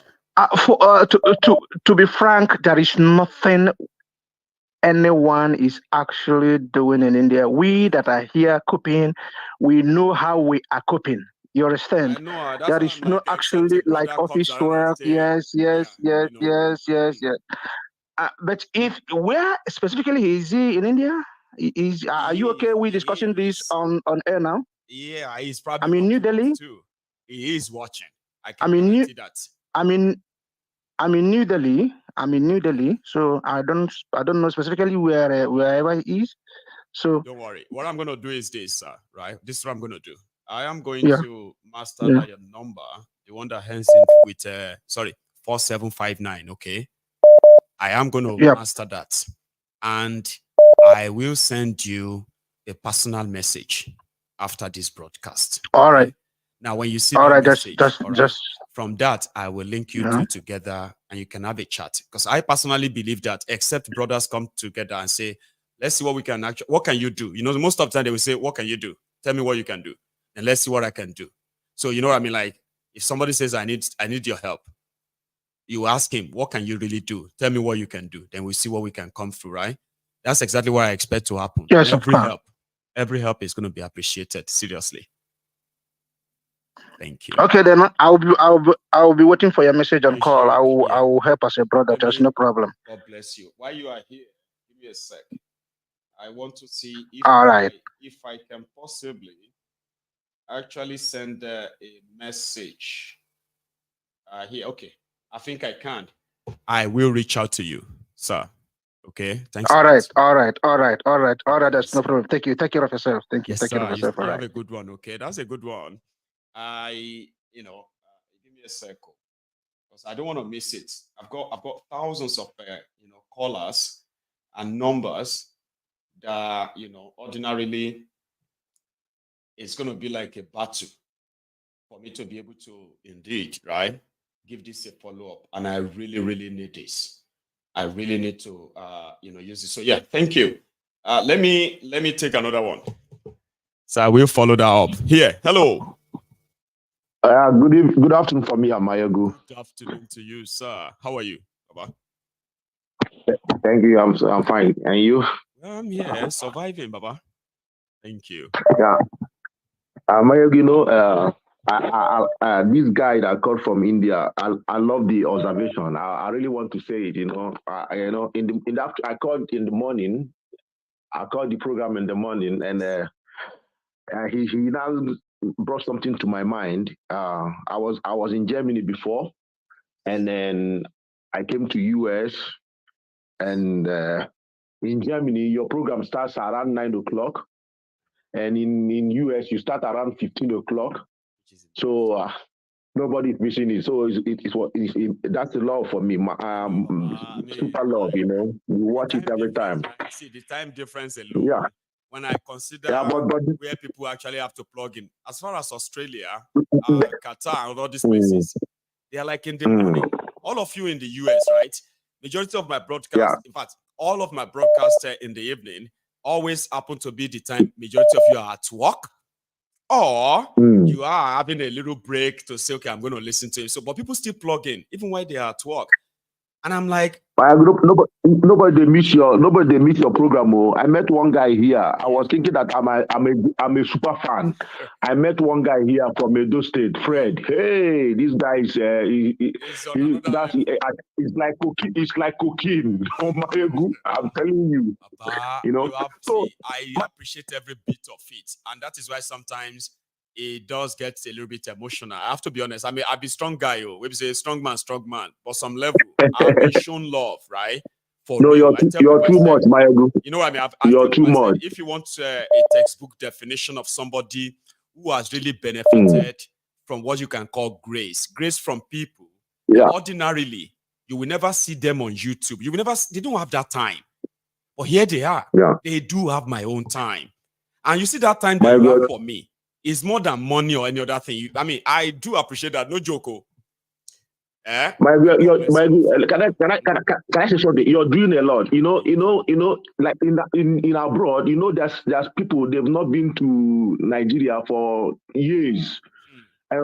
You are just like the mirror. They see through what is happening in Nigeria. Not just what they say so to this them, is just but what they see with their eyes. what they say, yeah. Because people don't believe Nigerian news anymore. So a lot of people just normally watch you, and you are the one giving them information, and everybody trusts you to watch you, and that's why Maiyegun. So Maiyegun, I want to say something very quick. In the morning, I try to say a lot of some things. Your program is just like school. Whenever I'm coming to you, I always take my pen and paper. I write some things down, and then from there, if I'm lucky to call in. Some of you are beginning to even write your point out now. Like, you know what? I'm not going to waste the chance that I'm going to have on Maiyegun's Diary Political.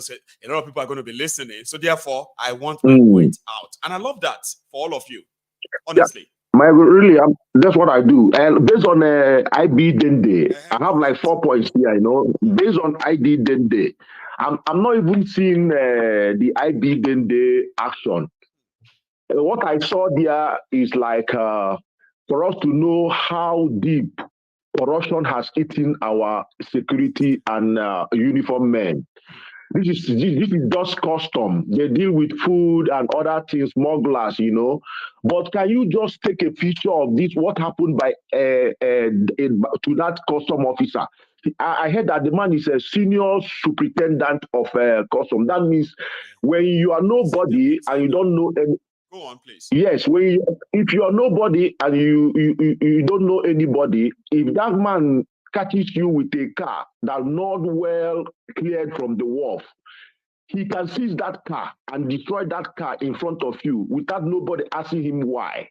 But we can see in that picture, that drama with IBD Dende, he was begging. No, the camera wasn't even going to his side. He was like, they made him a victim, feel guilty of doing the right thing. He was scared. So people was scared. He said, people now. What did I do? Yeah. He's threatening to kill me. What did I do? Yes. Custom officer. And the guy in question, the criminal in question, on a phone, maybe he's calling the control general for that to be begging him, explaining what did I do. So for you to know that these guys are pushing innocent souls out in the forest to go and fight Boko Haram, whereas the Oga has taken a lot of money. So they cannot even give them enough ammunition to defend themselves, not even fighting the Boko Haram. That's why you see them killing a lot of them. And many of them that died in the bush, nobody's talking about them. Even their family, many of their family doesn't know that they're already dead. They are thinking that they are still in the bush, fighting, waiting for them to come back home. So for you to see from that picture, you will see what happened there. Just take it to army side. You will see, just take the picture to army side and police. For you to see the Oga has taken the money, he knows Dende, he contacted Dende, but nobody gave this innocent officer notice that Dende room, beat him up and say, see what you have caused. See what you have caused. That's why he's crying. Is calling us now. This is what you have caused. They will see blame him. Yes. Man, God. Yes. Yes. So number two is this truck looting. This truck looting, I see it as they are trying to wage war against citizens from their mistakes, because those trucks they are looting are people's business, and those people are going down. When you loot somebody's business like that, he cannot go to market tomorrow. Millions of naira is going away. Then the truckers now will try to protect their goods. Then they will start killing themselves or killing people on the street. Even innocent ones, when they see you on the, they will ram into you. If you block them, they will kill the person. They will run over that person. You see, and maybe they will be taking bandits now with them to shoot at people when they are coming to defend their money. But the government already opened hands for them to be stealing people's goods. So that one is another problem that we are coming in. Then based on Ukraine food, I went into, when I saw that thing in the morning, when you said it, I went into writing about, because I was in Germany last year. And I saw Ukraine people when they came in, when the war started. I saw them. They look hungry. So for them to give us food, there's something behind this food. So I now saw that food was contaminated. It's not a good one. Even some Europeans rejected that grains and they sent it to Nigeria. Nigeria now took it. So why are we taking food from war-torn zone? See, people are so hungry right now. They don't even care the source of what they are giving to them free here, because nobody is even checking any standard. The video I showed you earlier from Day in Abuja today, from Guapa, what's that place called again, right? See, the people who were carrying those bags, they confirmed that part of that grain is spoiled, but they still carry them anyway. You see, they're giving people poison everywhere, kidney failure, plus coughing, no hospital, nothing. And government is now in Germany. I don't know, many people are watching it now. They live in Germany. In Germany, they protect lives. Government protect lives. And this one is now begging food, a whole giant of Africa. People that produce 114 tons of gold every year. People that produce 140 tons of gold every year, and crude oil, are now taking food from Ukraine that has war-torn country. Okay. At least the last one I want to talk about is Tinubu statement from in Qatar, telling investor, if anybody attacks you or want to take bribe from you, come and meet me. This is bullshit. I'm ashamed of telling my friends that I'm from Nigeria. How can he's directly telling the investor that there's no judiciary, there's no system institution, because how can you see president if you're an investor? How can you see the president? Don't call police. Don't report. Don't call police. Just go to president. So how can investor trust this country and invest his money? Since he cannot get your money from the court, so you have to meet president. Man, something is wrong in that country, Maiyegun. Something is wrong. Then lastly, just give me 1 minute. Lastly, there's one guy I saw on just 1 minute. There's one guy I saw on Facebook. All these people that call themselves celebrities, not celebrities from Nigeria. He came to London few weeks ago. This guy. I watch this guy video. He's always attacking some people. You know, sometimes he talk good things. Sometimes, but I saw him in London. He was like, "I can't stay here. People are in London are suffering. People are this is too bad. This is bad. Blah blah blah blah. I'm going back." You know, like from this caller. You know, the caller. I'm the one that said that. I asked my auntie if he wake up with alarm in the morning. I'm not saying it to my auntie because I'm coming to Nigeria to flex. If not because our family, I cannot go there again to do what? So from that, what very dark man said, what I wrote for him that I said, if Nigeria is working, nobody will come to Facebook and beg money. You people should be doing something working. We are working and we are paying tax. Yes. We don't have time to come and how can somebody be on Facebook from morning till night talking rubbish? So that's why he came there. He came there and meet busy people that got bills to pay. They got to people they are so serious with their jobs that they cannot sit back and feel like nothing they happen. Yes. I've been moving him around in London. So that's my take. Let him go home and talk to government so that government will work. You know, thank you so much, my brother. Thank you. Tomorrow is another day. You know, every day we all have a lot. If we are all allowed to pour everything in our mind at a phone call, right?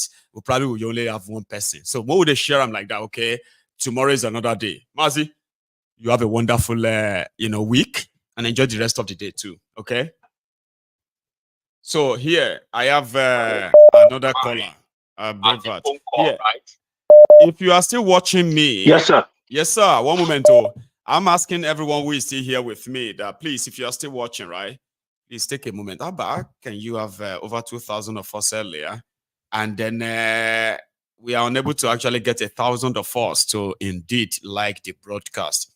It's just a reminder because everything is now. We only have just about half an hour to go now. And here is a caller on the line. Hello there, Baba. Hello, Baba. How you doing? Good afternoon. Good evening. I did, bro. I'm very good. I won't be with you in the evening, but here he is. You can't even look away.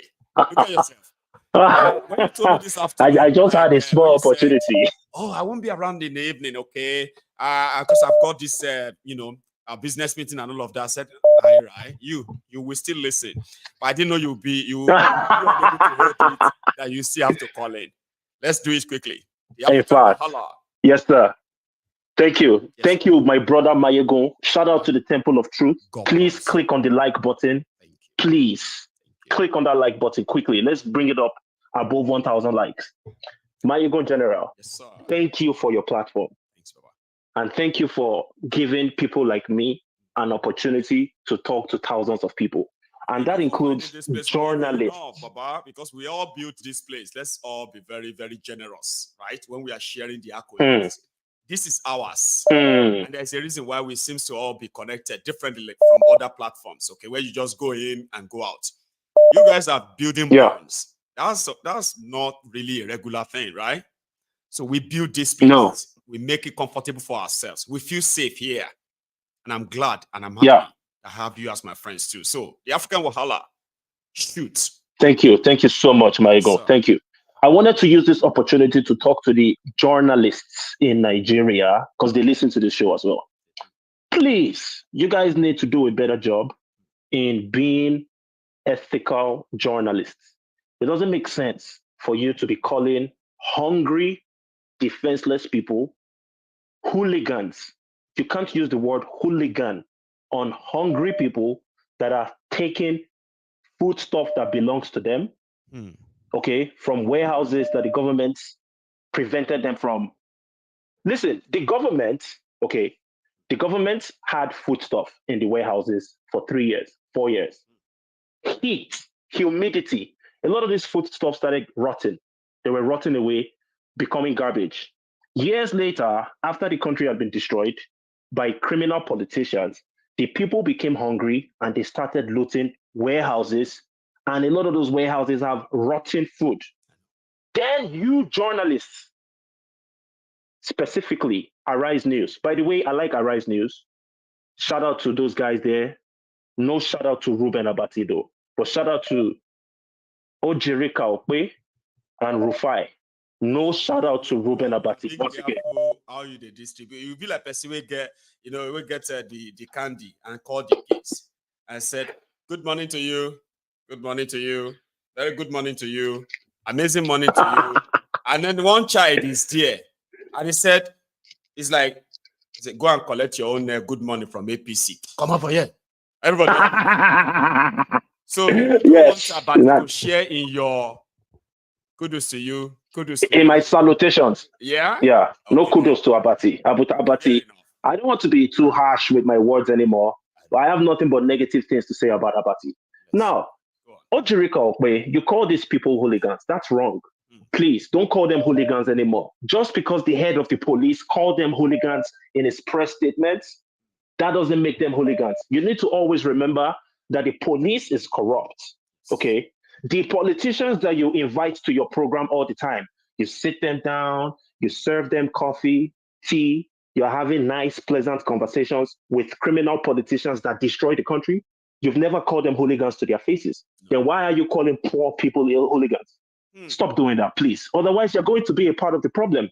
We are not going to start perceiving you as a part of the problem. So mind your words, practice balanced journalism. If you're going to call the people hooligans for looting those rotten foods, then call the criminal politicians that created this situation, call them hooligans as well. Thank you so much, Maiyegun. Some very symbolic message there. It was precise. You had and you had them in mind to get the message. Baba, thank you. Because thank you, brother. Start with before they begin to crucify us. Call a dog a bad name. Yes. Hang it. That's exactly how it has always been. But yes, we should always remind them that it won't work for everyone all the time. The African Wahala. Yes. Baba, I'll see you tomorrow. Thank you. Thank you, Baba. All right, bro. You too. So I also have here with me Prince Shittyma, representing IPOB for life. Baba. Prince Shittyma, how are you? Yes, Baba, I'm fine. You? I'm very well, Lord. Thank you. A lot of people will be wondering, how did I get to know everybody calling in? Man, I've been doing this for a while. I'm mastering some of these numbers. But once in a while, people deceive me. The African Walla has been deceiving me in the past 2 days. But lucky enough, right? When he says a word, I quickly grab it and say, that's him. So, Prince Shittyma, how are you? Baba. Our Tukado Mike, I hear no shaking. We are all right. We did hear, all right. You know the low, the Tukado, the loud is getting louder and louder and louder. And guess what, right? They are complaining that we are too loud. Why are you always loud? Why are you say, you will go deaf. After going deaf, una go mad. When una go mad, una go run out of town. Now our problem will run away with that. I will never stop. They go, Prince. Now so they go get complication with blindness. That is it. Now they shout. Now they annoying them. They will go deaf. First, they will go deaf. After going deaf, they will go mad. After going mad, then they will go missing by running away. That's so. Go for it. That's so. Baba, well done, Jare. Thank you. Continue to fire the Tukado mic, Jare. Bless you. Yeah, Baba. It's first of all, I just want to this guy. What is his name? The vice president, Shettima. Oh, the Shittyma, Sheikh out Shettima. Yeah. I had him warning people to be responsible in protesting. You know, I want to ask him what is responsible about Boko Haram. Yes, somebody that is telling people to be responsible in.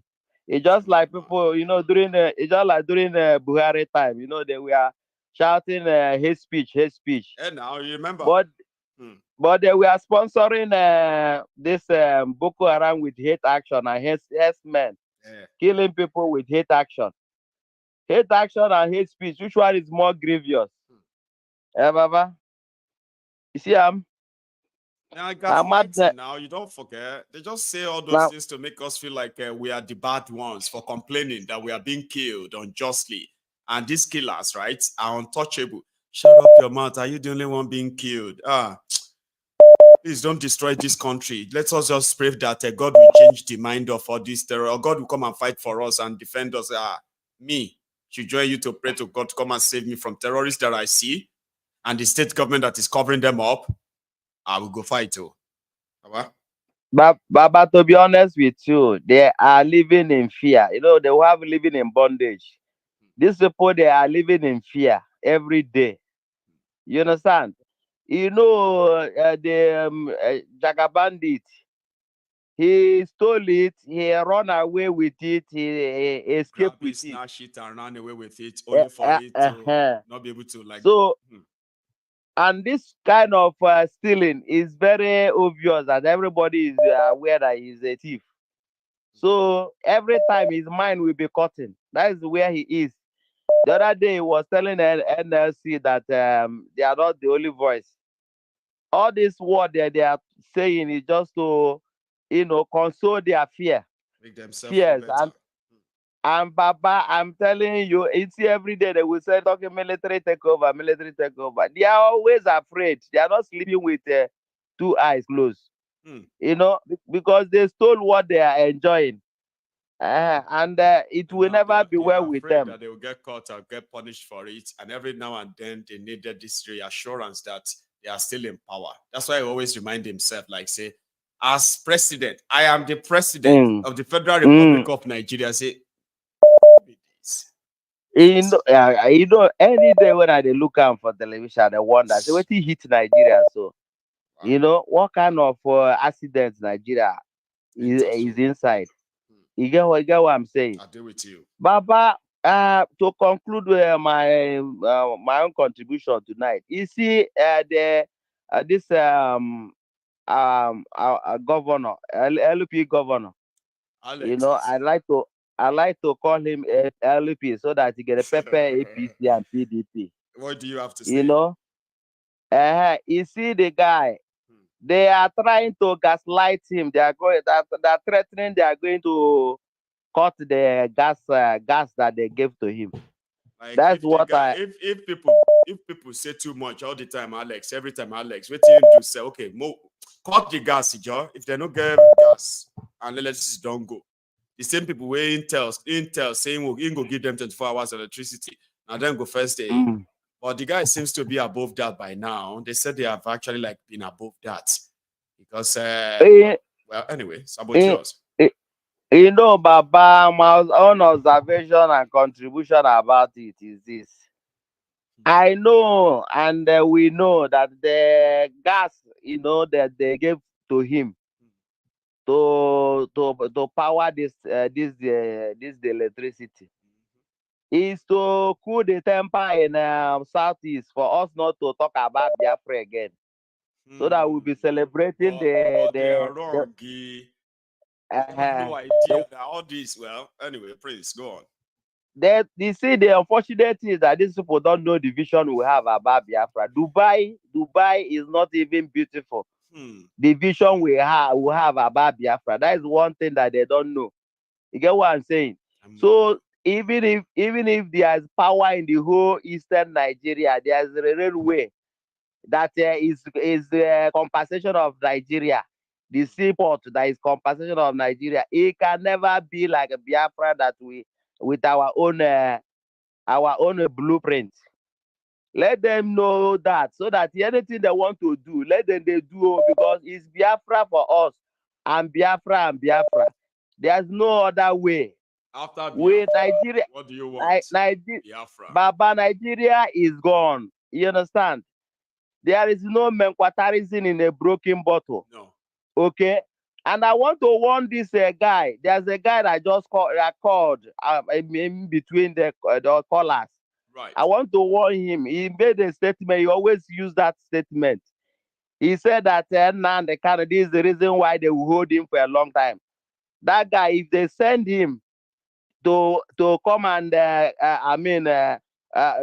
gaslight us, he should just go back to them and tell them that is that Prince Shittyma, yes, calm down. Yes, See, Baba, but is that no. It was just making some analytical comparison, okay? Saying the reason, if like, why are they holding him? This could be one of the reasons why they are still holding him. Or this, you know what I mean? Like, no take on to act like that. No, why I take it personal? That's the way he put it. If he put it in a better context, I would have said yes. But he said this is the reason why. He's emphatic about what he's saying. This is the reason why they are going to hold him for longer time. Do you understand? He don't know that because they are holding down the Kano. That's why Nigeria is breaking down every day. And this criminal, they know this, but because they are comfortable with what they are getting in Abuja. You understand? They don't want to let go, so that Nigeria will breathe. They want to impoverish everybody, so that every 4 years they will throw away Agbado on the ground. Agbado of 10,000. Nigeria will be running like chicken, to go and pick the corn of 10,000 or 5,000. You understand? They will make you so hungry that when you see 5,000, it will be like 5 million. Do you understand? This is just it, because I don't see the reason why they are putting people in this kind of death of hunger. Do you understand? People are dying every day now, Baba. People can't continue like this, and they know, they are afraid. Every day they say military don't come take over. Military don't come take over. Why are they afraid? Because you are doing bad now. There's no peace with the wicked. Baba, God bless you, Jare. Continue the fire to Kano Mike. Respect. Thank you, Prince Shittyma. Thank you so much for that. I will just take one more call, and we will call it a night this evening. Right? Here is my caller. Can you hear me? Hey, Maiyegun. Good evening from London. This is us. Austin, you're This back. is Austin. How are you this evening, Baba? How you doing?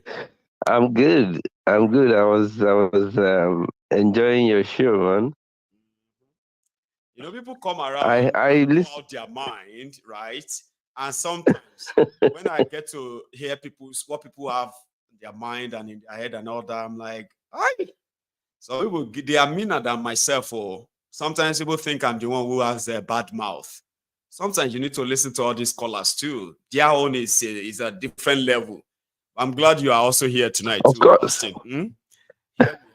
You remember that a few days ago there was a guy who called, and I think 2 days ago or 3 days ago, he was really hard on Nigerians. You know, blaming Nigeria, all Nigerians, and then you. No. They should not. They should not. The word some, and he said, "I am intentionally not using the word some." They said, "But you are also involved. You are also included." Now, when you say this, say yes, I'm fine with that. So I'm not going to change that. No, it must be the one. Is it? My brother, you see, they should not blame that guy. You see, Nigerians have an attitude. You remember, when I called, I was saying that if you look through down from upstream to downstream, there's an average lifestyle or attitude all Nigerians have. So statistically, he's right, because anything from 5, if you say 5, 6, you can round it up to, if you say 1.6, you can make it 2. That doesn't mean it's 2. It's a statistical issue. The man was angry. You know, the man was angry. So when he says Nigerians, what percentage do you want him to say? 98% of Nigerians, 90%, 80%? He made a statement. Let us take it in to say that, look, this is where we are. These people are saying things. The person who is criticizing him for not saying some Nigerians, let them come out and speak. They should not just go there and write things. Why don't they come and say some Nigerians? Leave him alone to speak his mind. That is the problem with Nigerians. They always have something to say when somebody pick up an issue, try to address it. Say, oh, you should have said it this way. Remember, we were talking about elders. You know, somebody say, oh, don't respect the elders. Some people say, where I come from, we respect elders. I don't give a fuck about elders. I'm sorry to use that word. Because we You know, not that I'm insulting, not that your age, and you're not respecting me. I mean, you have to respect. If you respect yourself, you see, one thing about respect people don't understand is that before you disrespect anybody, you must have disrespected yourself. Me personally believe that Nigerian criminal rulers, they have become so comfortable disrespecting us, lying to us, canceling all of their promises. Even though they are elderly people, they do not have respect for themselves. That's why they can easily lie to us and expect nothing to happen. If you don't respect yourself, why should I respect you? You don't even respect me in the first place, right? And you want me to respect you? It is the problem. Austin, tell them. Yeah, remember I made mention of religion. Some people are afraid of religion. And some people say, in fact, I saw one vlogger, you know, on YouTube. She says she died, went to heaven, and she's back. I said, excuse me, you mean, I was telling myself, so with heaven is paradise. You went to paradise and you came back to this hell? You come back. No, what did you come back to do? You went to paradise, heaven, and then you come back. See, that is how Nigerians think. They make a hula baloo about all these things, which religion has taught us. And so when you speak against it, there are people on the sideline because they're afraid. They want to use that fear to judge what people should say, what people should not say. So when we talk, you know, like exactly. Tell me, so what? Be like, Maiyegun. I mean, you've been seeing this on this platform many times, right? I hate it when anybody tries. That's why I was hailing you now. Maiyegun, I was hailing you. I've been listening to you. And in their word, Maiyegun, I'm just advising you.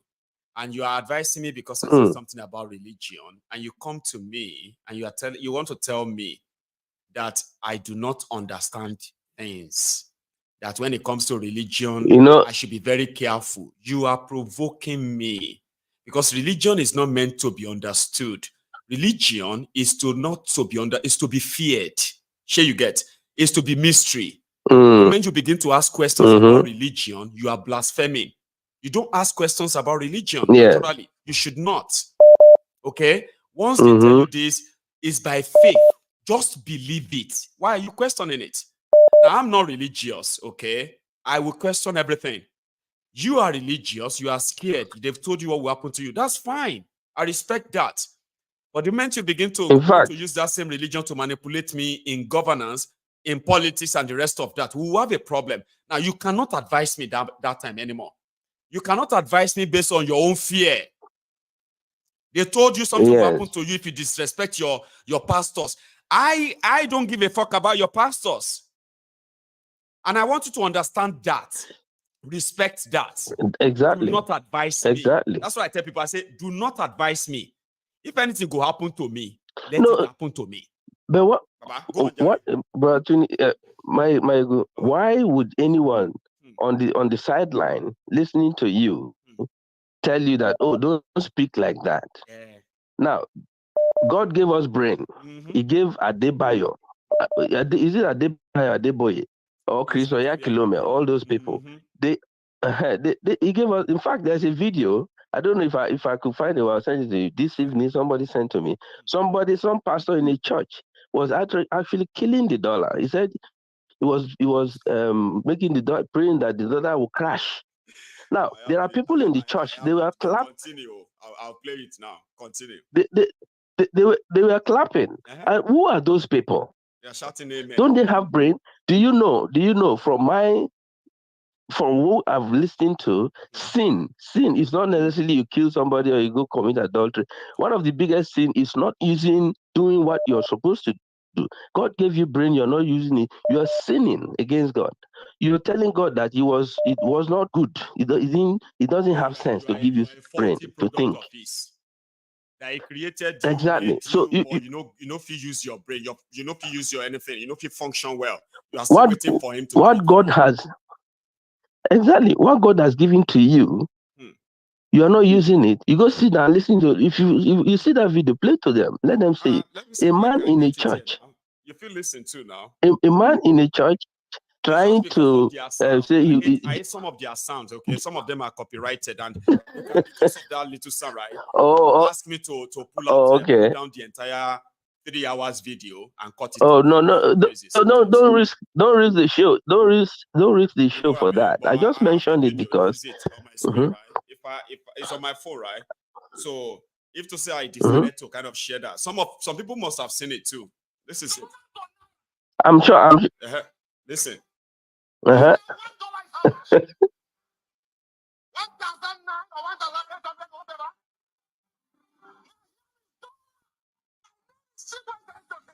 Chibo is okay.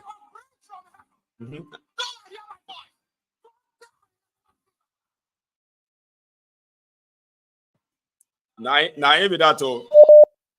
He said that's the man. The madman gets his in shop in no office for Lagos there.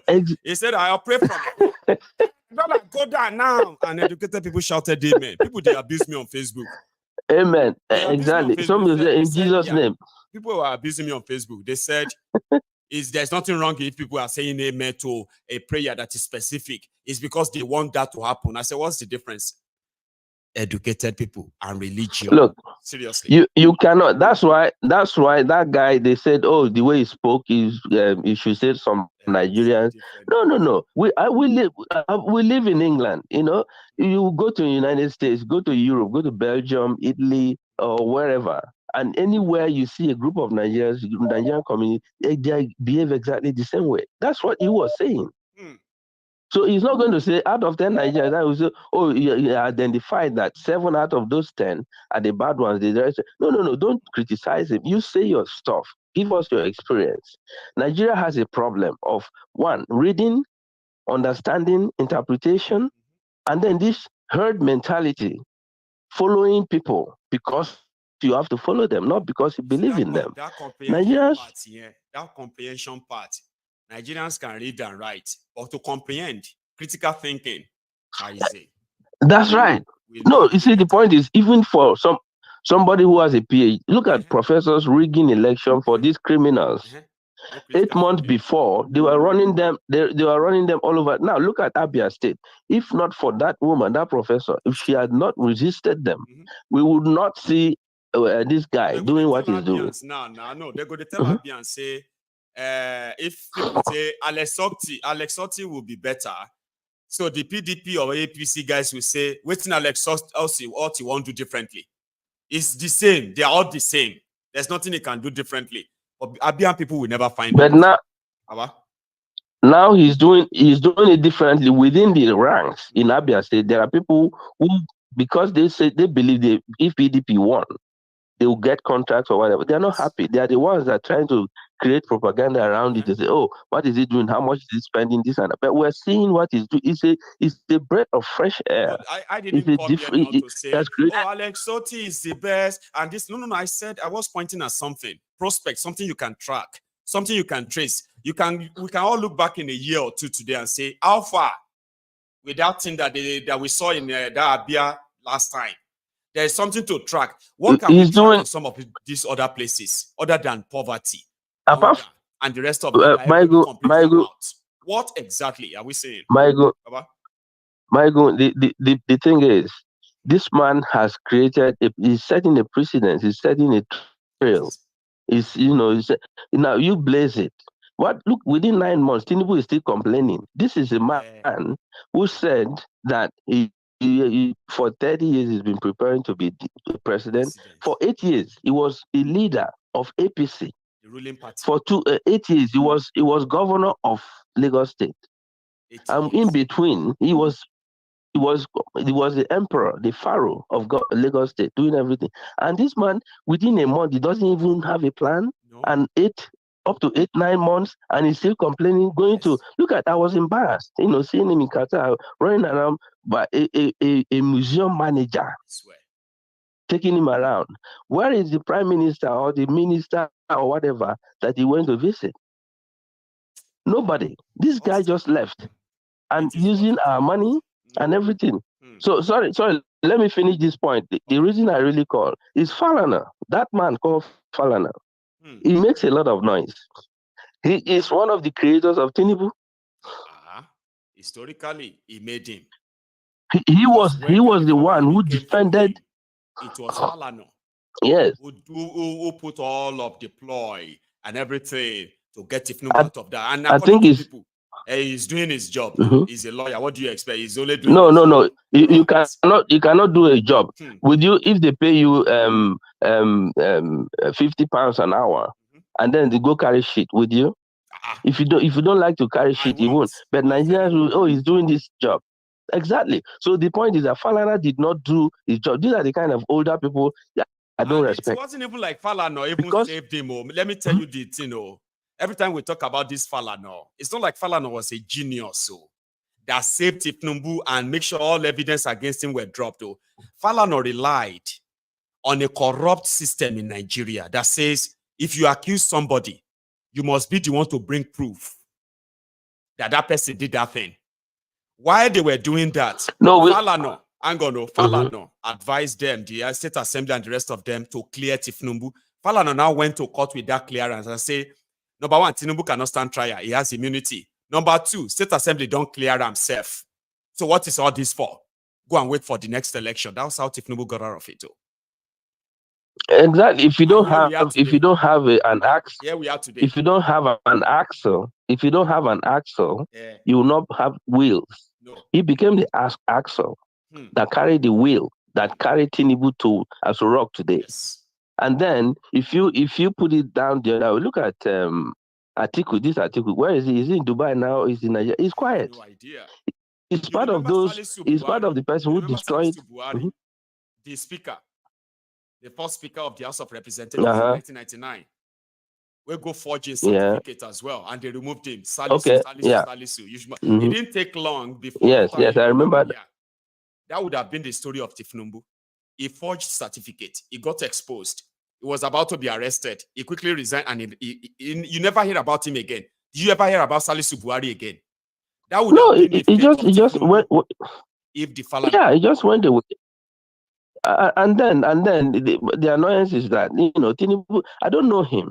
And he's a person. I respect the divinity of people. Not I can criticize or argue with the action, but you're a human being. Yes. We're all human beings. Why are they not respecting, for example, Ojiokpe, whatever her name is, on her right, calling people, what did she call them? That they're hooligans. They're hoodlums. Her father was a police commissioner. She said it on TV. She cannot deny that. And the last caller who mentioned, he doesn't want to mention about his name. That man, I don't know how to describe him. You understand? These are the problems. He and what's his name? That little goat. Abati. The guy, Abati and one other guy, he makes a lot of noise. He lives in England.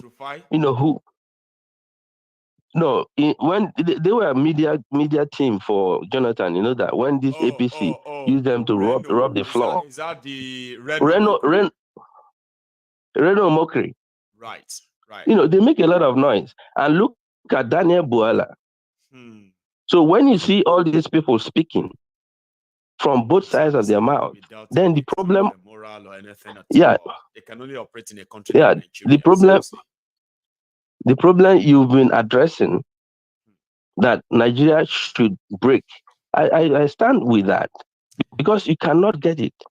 You cannot get it right with these people. If these people who have the megaphone, who can speak for the rest of the country, are speaking against the country.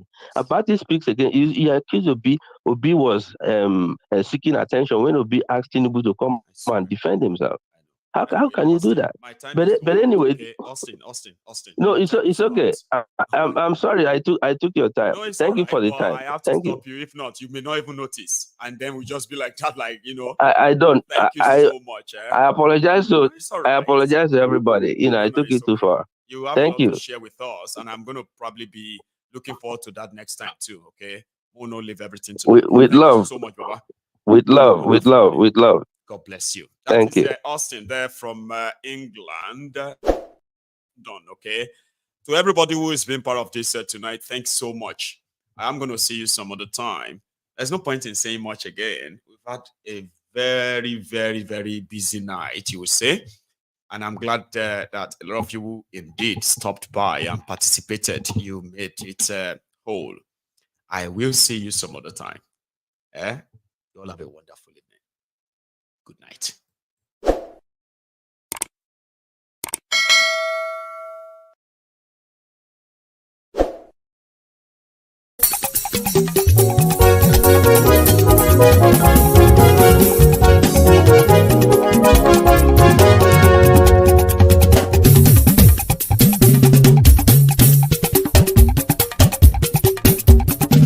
Maiyegun làwa mọ̀ làmọ̀ tó dòdòdò. Maiyegun Diary Nayibi #1. Maiyegun làwa mọ̀ làmọ̀ tó dòdòdò. Maiyegun Diary Nayibi #1. Maiyegun ti dé o ọ̀rẹ́ ará ìlú. Maiyegun Diary Nayibi #1. Lórí Facebook, lórí YouTube. Maiyegun Diary Nayibi #1. Gbogbo bó ṣe ń lọ ni Maiyegun já wa sí. Maiyegun Diary Nayibi #1. Àṣírí ọ̀jẹ̀lú kì í bò níbẹ̀ o. Maiyegun Diary Nayibi #1. Bó bá ṣe eré àní Maiyegun máa wí. Maiyegun Diary Nayibi #1. Ó sì tún ṣe eré wàá gbọ́ níbẹ̀ o. Maiyegun Diary Nayibi #1. Maiyegun Diary politico. Maiyegun Diary Nayibi #1. Godfatherism kò sí lọ́rọ̀ Maiyegun. Maiyegun Diary Nayibi #1. Ẹ farabalẹ̀ sẹ́ o kẹgọ́rọ̀ lẹ́nu o. Maiyegun Diary Nayibi #1. Àní Maiyegun làwa mọ̀ tó dòdòdò. Maiyegun Diary Nayibi #1.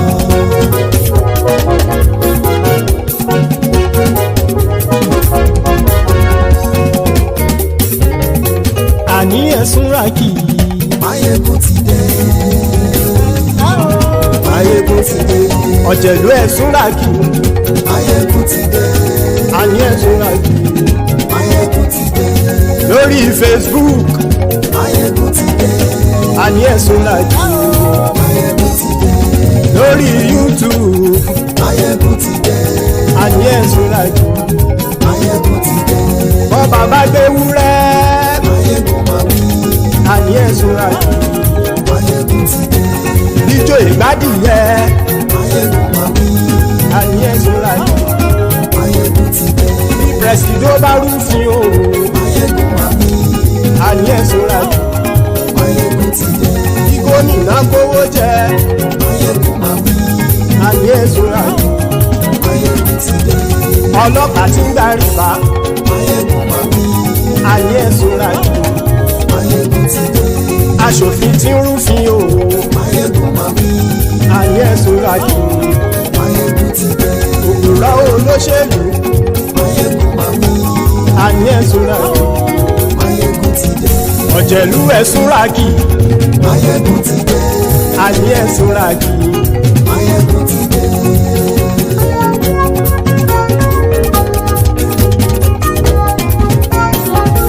Maiyegun ti dé. Gbogbo ọ̀jẹ̀lú ẹ̀sùn ràkì. Maiyegun ti dé. Gbogbo ọ̀jẹ̀lú ẹ̀sùn ràkì. Ṣùgbọ́n ní bá ti ṣe èyí tó yẹ kí wọ́n ṣe, ọmọ bá dèrò ní fi wọ́n níran o. Maiyegun ti dé. Gbogbo ọ̀jẹ̀lú ẹ̀sùn ràkì. Maiyegun ti dé. Gbogbo ọ̀jẹ̀lú ẹ̀sùn ràkì. Ṣùgbọ́n ní bá ti ṣe èyí tó yẹ kí wọ́n ṣe, ọmọ bá dèrò ní fi wọ́n níran. Wọ́n fowó bẹ́ẹ̀ o. Maiyegun ó sọ pé wọ́n ò bẹ́ẹ̀. Wọ́n fowó bẹ́ẹ̀. Maiyegun ó sọ pé wọ́n ò bẹ́ẹ̀. Oníkan ṣáàtì ṣe èyí tó yẹ kí wọ́n ṣe fáwọn ará ìlú tó gbé wọn débẹ̀ o. Maiyegun ti dé. Gbogbo ọ̀jẹ̀lú ẹ̀sùn ràkì. Maiyegun ti dé. Gbogbo ọ̀jẹ̀lú ẹ̀sùn ràkì. Ṣùgbọ́n ní bá ti ṣe yìí tó yẹ kí wọ́n ṣe, ọmọ bá dẹ́rọ̀ ò ní fi wọ́n níran. Kì máa yí ṣe eré, ọ̀rọ̀ yìí kì í ṣe ẹ̀fẹ̀. Kì máa yí ṣe eré, ọ̀rọ̀ yìí kì í ṣe ẹ̀fẹ̀. Ẹni bá ti lè lẹ́bọ̀ lẹ́rù o, ọmọ bá dèrò kàṣà ìtú wọn síta. Maiyegun ti dé. Gbogbo ọ̀jẹ̀lú ẹ̀sùn ràkì. Maiyegun ti dé. Gbogbo ọ̀jẹ̀lú ẹ̀sùn ràkì.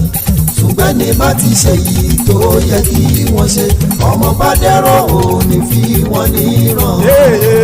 Tẹnitẹni ọmọ Maiyegun ọ̀rẹ́ ara ìlú mọ̀mọ́ ni mo fọlọ́run ṣọ́ ẹ̀ bá kìlẹ́bù.